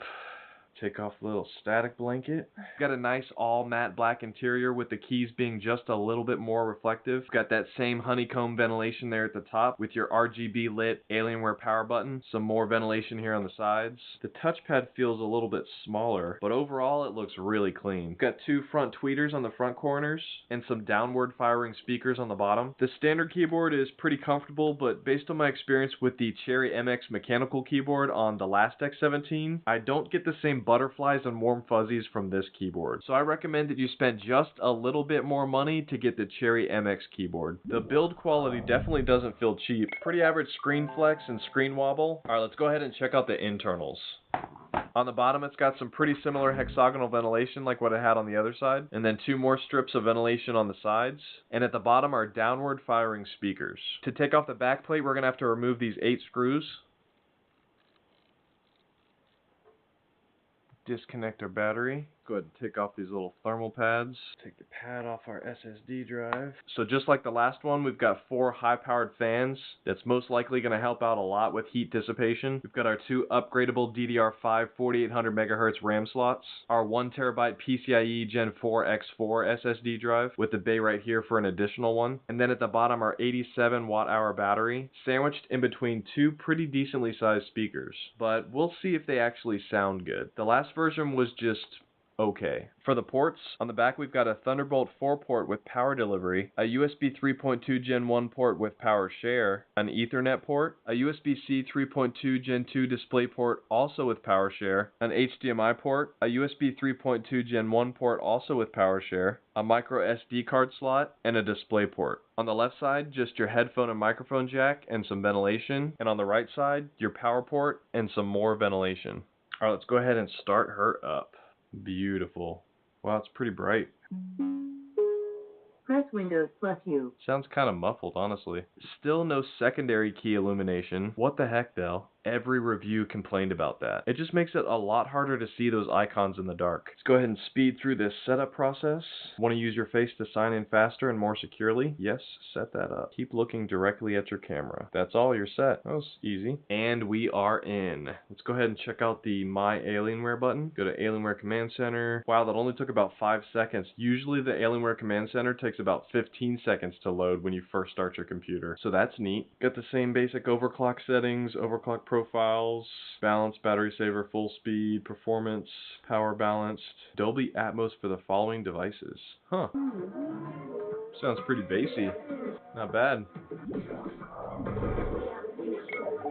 Thermal profiles, got a different profile for each fan, just like the last X17. Right now the fans are at 52% speed and I can barely hear them. Although CPU fan 2 is at 0, that's interesting. GPU fan 2 is also at 0%. It's gonna kick it up a notch. That's actually not that loud at full speed. Fusion shows us our overclock settings, our power limits. Check out the FX. Spectrum cycles through all the colors. Rainbow Wave, that's the one everybody likes. I really miss the cool spectrum animation that we used to have on the touchpad. It just doesn't feel the same without it. Kinda disappointed they removed that. Now if you have any questions for my full review that I'm going to be uploading next week, please comment with them below. If you're publicly subscribed, not only will I respond to your comment, but your comment gets replied to first. Now if you subscribe and turn on notifications, then you'll be the first to know when the full review gets uploaded. Guys, remember every week I do a giveaway that randomly selects someone who's interacted with this channel. Before I announce today's winner, if you enjoyed this video, please give it a like, as that helps it reach more people. And if you already made the decision to purchase this computer, please make sure to use my affiliate links in the description below, as I get a small commission at no cost to you for every single purchase made. And now for a sneak peek of some gameplay. So over in the Alienware Command Center, you can see we've set our overclocking profile to overclock 02, our thermal to full speed, First game we're going to test out is Call of Duty Black Ops 4. These are all the settings that we have at HD, pretty much maxing everything out. So it started off at about 210. As we played more and more, the frames per second came down even more. Rested at about 188 frames per second. Now this is 1440p. You can see our GPU is still about 76 degrees, not too hot. Our wattage got up to 160.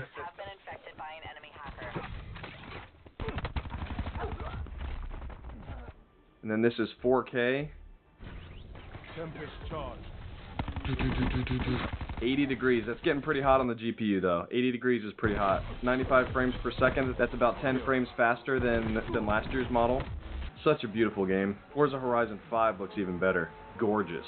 So 180 frames per second with HD, not bad. That's about 15 frames per second faster than last year's model. So now this is 1440p. You can see we're at 76 degrees Celsius. Getting up to 160 watts, 147 frames per second, pretty nice. So now we're going to go up to 4K and see what happens here. Really interested to see how this compares to last year's model. So 117 frames per second, that's actually only 1 frames per second faster than last year's. Keep in mind all of these tests are before I did any type of updates. I just wanted to see what this computer was going to do by default. So yeah, this is the fastest laptop that I've ever used, and it's not even the top spec model. Check out my full review next week before you make your decision though, because there's still a lot to unpack and a lot to factor in for this computer. And the winner of this week's Amazon.com e-gift card giveaway is... Finally, after many hours of very thorough testing, we've got our full and honest review of the latest 12th gen Alienware gaming laptop, the all-new Alienware X17 R2.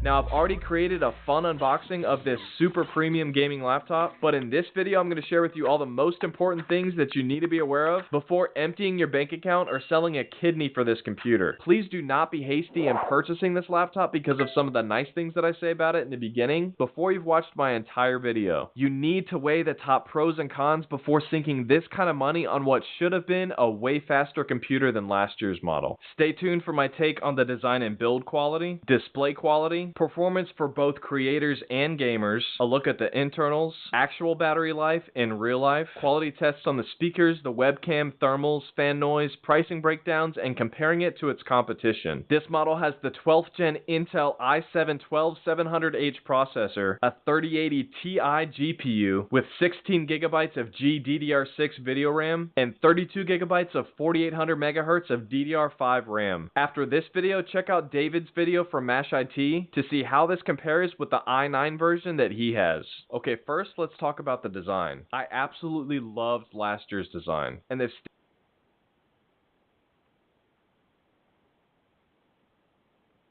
top, chiseled edges, gorgeously bright RGB illuminated keyboard, and that attention-grabbing Tron bar on the back, and the not RGB illuminated touchpad, a downgrade? Why? That RGB touchpad was an iconic feature on the last version. Disappointment number one. It's still just as comfortable and accurate as last year's version. This model has the 12th gen Intel i7-12700H processor, a 3080 Ti GPU with 16 GB. The keyboard was pretty comfortable to type on as well. It was actually the most comfortable non-mechanical keyboard that I've ever tested in a laptop. I do prefer the mechanical keyboard option over this version, but I also know there's quite a few of you out there that are going to think the mechanical keyboard is just a little too loud. This is what the mechanical keyboard sounds like, and this is what this keyboard sounds like. Disappointment number two, still no secondary key illumination. My M17 from 2 years ago has that. It's honestly pretty frustrating to need to use the light from your display just to see the secondary keys in the dark. Pretty much every reviewer complained about this on the last version. Also, not a big deal for me, but there's still no number pad. For those of you that really needed one, I've included links in the description below for a great app that turns your phone into a number pad, as well as links for some great portable, inexpensive external number pads pads that you can purchase on Amazon. As far as pricing goes, this laptop starts at $2,300 for the i7 with a 3060 and $4,700 maxed out with an i9 and a 3080 Ti GPU. Initially I thought, man, that is an expensive upgrade. And then I spec'd out the 12th gen versions of the GE76 and the Razer Blade 17, which I'll also be doing reviews for coming soon, and both of those computers were actually more than this one with the same exact configurations. I guess that's just the price you pay for needing to have the best of the best the moment it's released. Now for the ports, on the back we've got a Thunderbolt 4 USB-C 3.2 Gen 2 port with power delivery, but keep in mind there's quite a bit of a performance decrease if you actually charge with that port. Then you've got two USB-A 3.2 Gen 1 ports with power share. This lets you charge devices with your computer even when it's powered off. Another USB-C 3.2 Gen 2 port also with power delivery, an HDMI 2.1 port capable of 4K at 120 Hz, a micro SD card slot, and a mini display port 1.4. Then on the left side you've got your power port with some ventilation, and then on the right side just your headphone and microphone jack with some more ventilation. Kind of a disappointment for me because I personally prefer to have at least one or two easily accessible USB ports on one of the sides. Especially at nighttime, it makes it just that much more difficult. It would have been nice to at least have some illuminated icons above the Tron bar, similar to what Lenovo does for their laptops. Now moving on to the internals. The layout for the internals is pretty much the same as last year. Still a flipped motherboard, unfortunately, which makes repasting pretty difficult. We've got those same 4 high-powered fans, and we'll show you how that affected thermals here in a sec. Then we've got the latest DDR5 RAM. For current games, honestly, you really don't need much more than 16 gigabytes of RAM, but for any creative work, I recommend you get at least 32 to 64 gigabytes of RAM. Then we've got 2 Gen 4 SSD slots, and then at the bottom that same 87 watt-hour battery from last year, sandwiched in between 2 elongated speakers. So how well did this battery perform? At 50% brightness in battery saver mode and the volume halfway, we got 5 hours and 20 minutes of HD streaming, which is about 30 minutes more than last year. Web surfing and idle, we got about 7 hours, which is actually 2 hours less than last year, so not sure what that's all about. And then about 1 hour and 45 minutes to recharge back to 100%. And if you actually try to game on the battery, not only will performance not be that great, but your battery's not going to last more than an hour. I do love how they managed to size down the 330 watt power brick to this small form factor version. For reference, this is it next to my 240 watt power brick from my M17 from 2 years ago. Now for the sound quality, these speakers testing between 83 and 85 decibels makes this the loudest Alienware laptop that I've ever tested. But that doesn't matter that much because they sound actually worse than last year's. Even at half volume, I hear a pretty annoying distortion with certain frequencies. Folks turning on each other. And pretty much every alert had that same annoying distortion as well.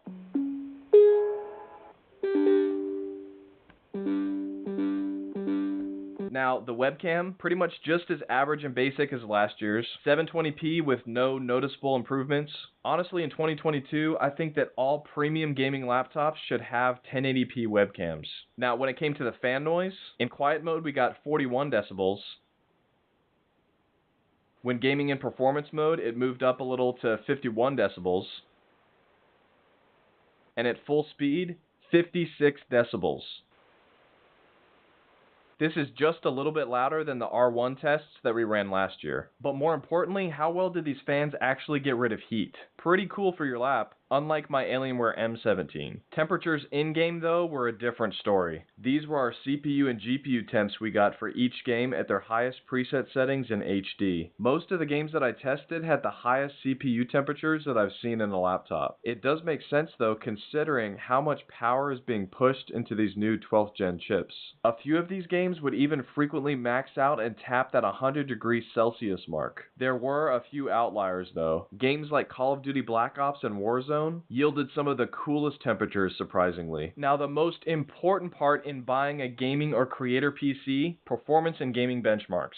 Check out those Geekbench 5 scores we got with this machine. For both single core and multi-core, this laptop absolutely dwarfed everything else we've ever tested. And 3D Mark didn't disappoint either. An overall score of 13,514, almost 1,000 points above the last fastest GPU I've tested, and over 3,000 points above the second fastest CPU on the 11th gen GE76.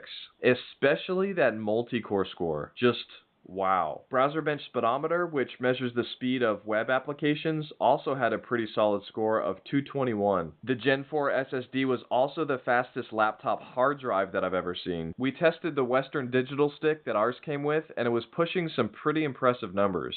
6.8 gigabytes per second read and 5.2 gigabytes per second write. That's pretty fast. And for creative professionals, check out these Puget benchmark scores for DaVinci, Premiere, Photoshop, and After Effects. A pretty satisfying improvement above second place, which is actually still held by its predecessor. And when it came to actual export times, it's also a pretty pleasing improvement in all apps except for After Effects.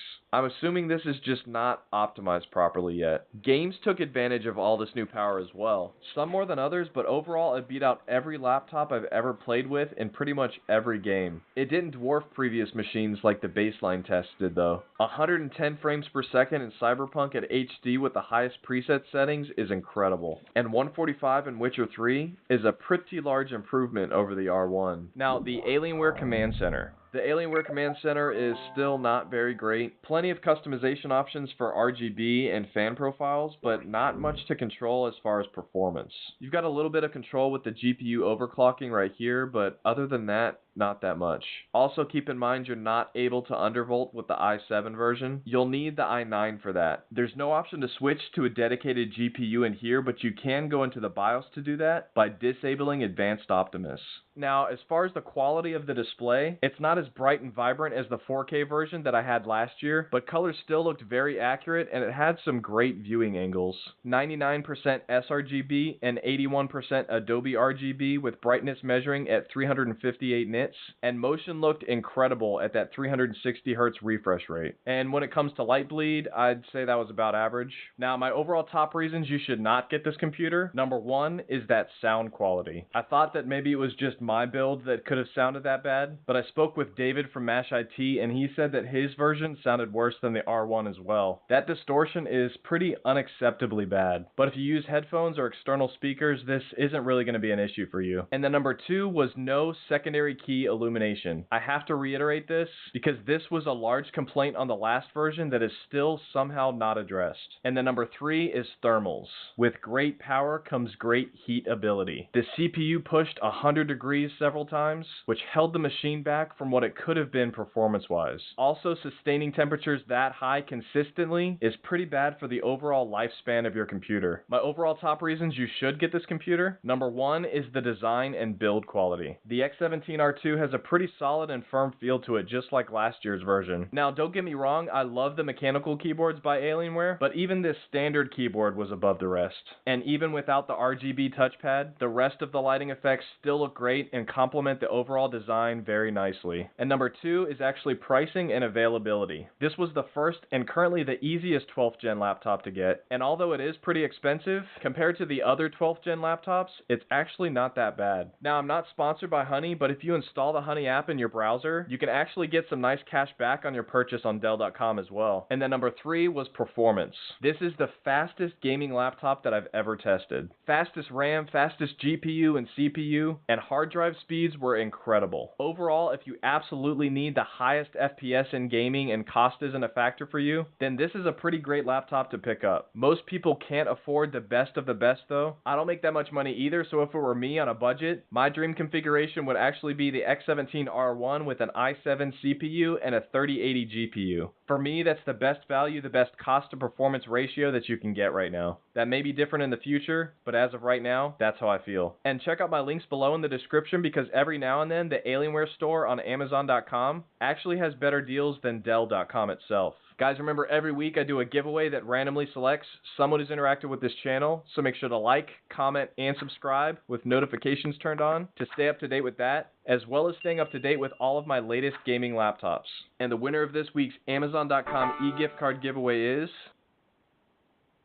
Thanks for watching, guys. I love you guys. God bless.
3070 Ti and 3080. Now all these benchmarks were running at 1080p. Now because this is our first time with an RTX 3070 Ti on these Alienwares, and we've got this 4K panel, we wanted to see how well this card would cope with the 4K screen. Now the good news is, if you're running esports titles such as Dota or CSGO, you can run it at 4K resolution and game at high settings with no problems at all, and it'd be well over 150 frames per second. A really great experience, so you do not even need to drop the resolution for those sort of titles. But obviously as you play more demanding titles, you may need to drop that resolution. So what we want to do is test the scaling. So the first game we tested was Apex. Now it's not the most demanding of games, but you want a high frame rate, otherwise you do feel like you're at a disadvantage in this title. So at 4K, we were finding Apex was running about 100 frames per second on high settings with the 3070 Ti. That's really quite impressive. Now as I said, it's not the most demanding of games, and if you get the 3080 Ti version, you get even higher frames per second. But we did want to try dropping it down to 1440p to see how well this panel scales. And the great news is, at 1440p, this looks incredibly crisp. I didn't even notice I wasn't playing it at non-native resolution. It scales really well, it still feels responsive, and you don't get that soft image you do get with some panels when they're off mesh. And by dropping it to 1440p, we've got about an extra 30% of the frames per second over the 4K resolution. Now lastly, we want to drop it to 1080p and see how well that looks. And on Apex at 1080p, it still looks incredibly crisp. It's not looking soft like it's off mesh, but you can see obviously you're running at 1080p sort of texture, so it doesn't look as nice and crisp as when you're running it at 1440p or at 4K. But still, very, very respectable. And when you used to scale panels years ago, that used to look terrible, but on this panel it looks incredible. So you can happily buy this 4K screen and run non-native and still have a really good performance. So after Apex, we wanted to try Warzone because it's a bit more of a demanding title on both the CPU and the GPU. And in Warzone, at 4K, at all high settings, what we did find is that we were playing at about 60 to 80 frames per second, which is more than playable, especially because the panel is very responsive. But if you're a dedicated player playing to win, you're going to want higher frames per second. So we dropped it down to 1440p, and the good news is, again, it looks fantastic. And I reckon on this panel, 1440p is going to be the sweet spot for a lot of games, especially the more demanding games. And at 1440p, we're getting just over 100 frames per second. Dropping it again to a further 1080p still looked good. Apart from, as you can see, obviously you can see you're running at 1080p because of the textures, but it still looks crisp and not soft as if you're running it off mesh. And then obviously you're getting even more frames per second as you'd expect 1080p with a 3070 Ti.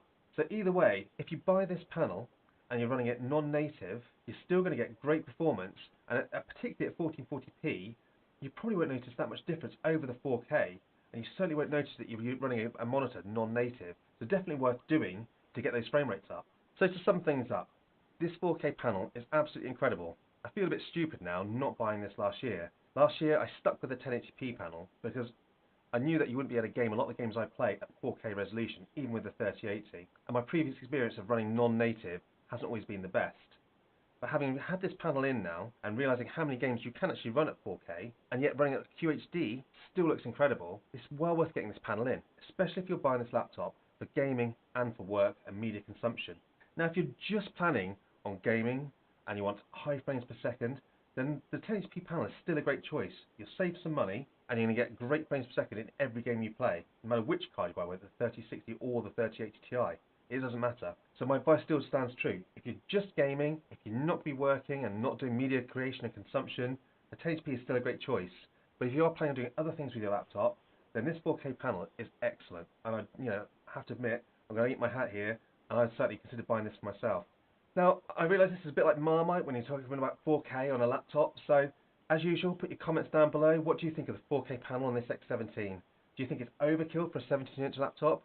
Do you think QHD is still the sweet spot? Or do you think you should go with that 1080p panel and save the money? Let me know, always interested to hear your thoughts.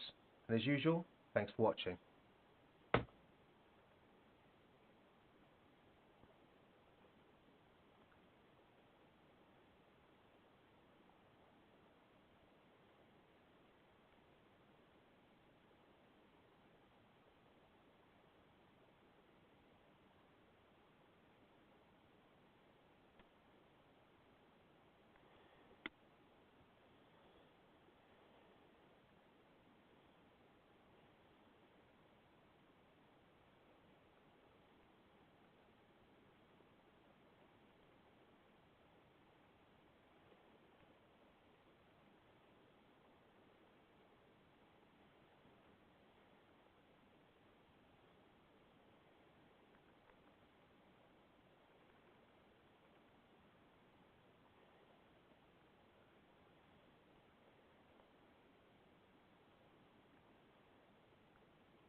I am really... This one is... And by dropping it to 1440p, we've got about an extra 30% of the frames per second over the 4K resolution. Now lastly, we want to drop it to 1080p and see how well that looks. And on Apex at 1080p, it still looks incredibly crisp. It's not looking soft like it's off mesh, but you can see obviously you're running at 1080p sort of texture, so it doesn't look as nice and crisp as when you're running it at 1440p or at 4K. But still, very, very respectable. And when you used to scale panels years ago, that used to look terrible, but on this panel, it looks incredible. So you can happily buy this 4K screen and run non-native and still have a really good performance. So after Apex, we wanted to try Warzone, because it's a bit more of a demanding title on both the CPU and the GPU. And in Warzone, at 4K, at all high settings, what we did find is that we were playing about 60 to 80 frames per second, which is more than playable, especially because the panel is very responsive. But if you're a dedicated player playing to win, you're going to want higher frames per second. So we dropped it down to 1440p, and the good news is, again, it looks fantastic. And I reckon on this panel, 1440p is going to be the sweet spot for a lot of games, especially the more demanding games. And at 1440p, we're getting just over 100 frames per second. Dropping it again to a further 1080p still looked good. Apart from, as you can see, obviously you can see you're running at 1080p because of the textures, but it still looks crisp and not soft as if you're running it off mesh. And then obviously you're getting even more frames per second as you'd expect 1080p with a 3070 Ti. So either way, if you buy this panel and you're running it non-native, you're still going to get great performance, and particularly at 1440p, you probably won't notice that much difference over the 4K, and you certainly won't notice that you're running a monitor non-native. So definitely worth doing to get those frame rates up. So to sum things up, this 4K panel is absolutely incredible. I feel a bit stupid now not buying this last year. Last year I stuck with the 1080p panel because I knew that you wouldn't be able to game a lot of the games I play at 4K resolution, even with the 3080, and my previous experience of running non-native hasn't always been the best. But having had this panel in now, and realising how many games you can actually run at 4K, and yet running at QHD still looks incredible, it's well worth getting this panel in, especially if you're buying this laptop for gaming and for work and media consumption. Now if you're just planning on gaming, and you want high frames per second, then the 1080p panel is still a great choice. You'll save some money, and you're going to get great frames per second in every game you play, no matter which card you buy, whether the 3060 or the 3080 Ti. It doesn't matter. So my advice still stands true. If you're just gaming, if you're not be working and not doing media creation and consumption, the 1080p is still a great choice. But if you are planning on doing other things with your laptop, then this 4K panel is excellent. And I have to admit, I'm going to eat my hat here, and I'd certainly consider buying this for myself. Now, I realise this is a bit like Marmite when you're talking about 4K on a laptop, so as usual, put your comments down below. What do you think of the 4K panel on this X17? Do you think it's overkill for a 17-inch laptop? Do you think QHD is still the sweet spot?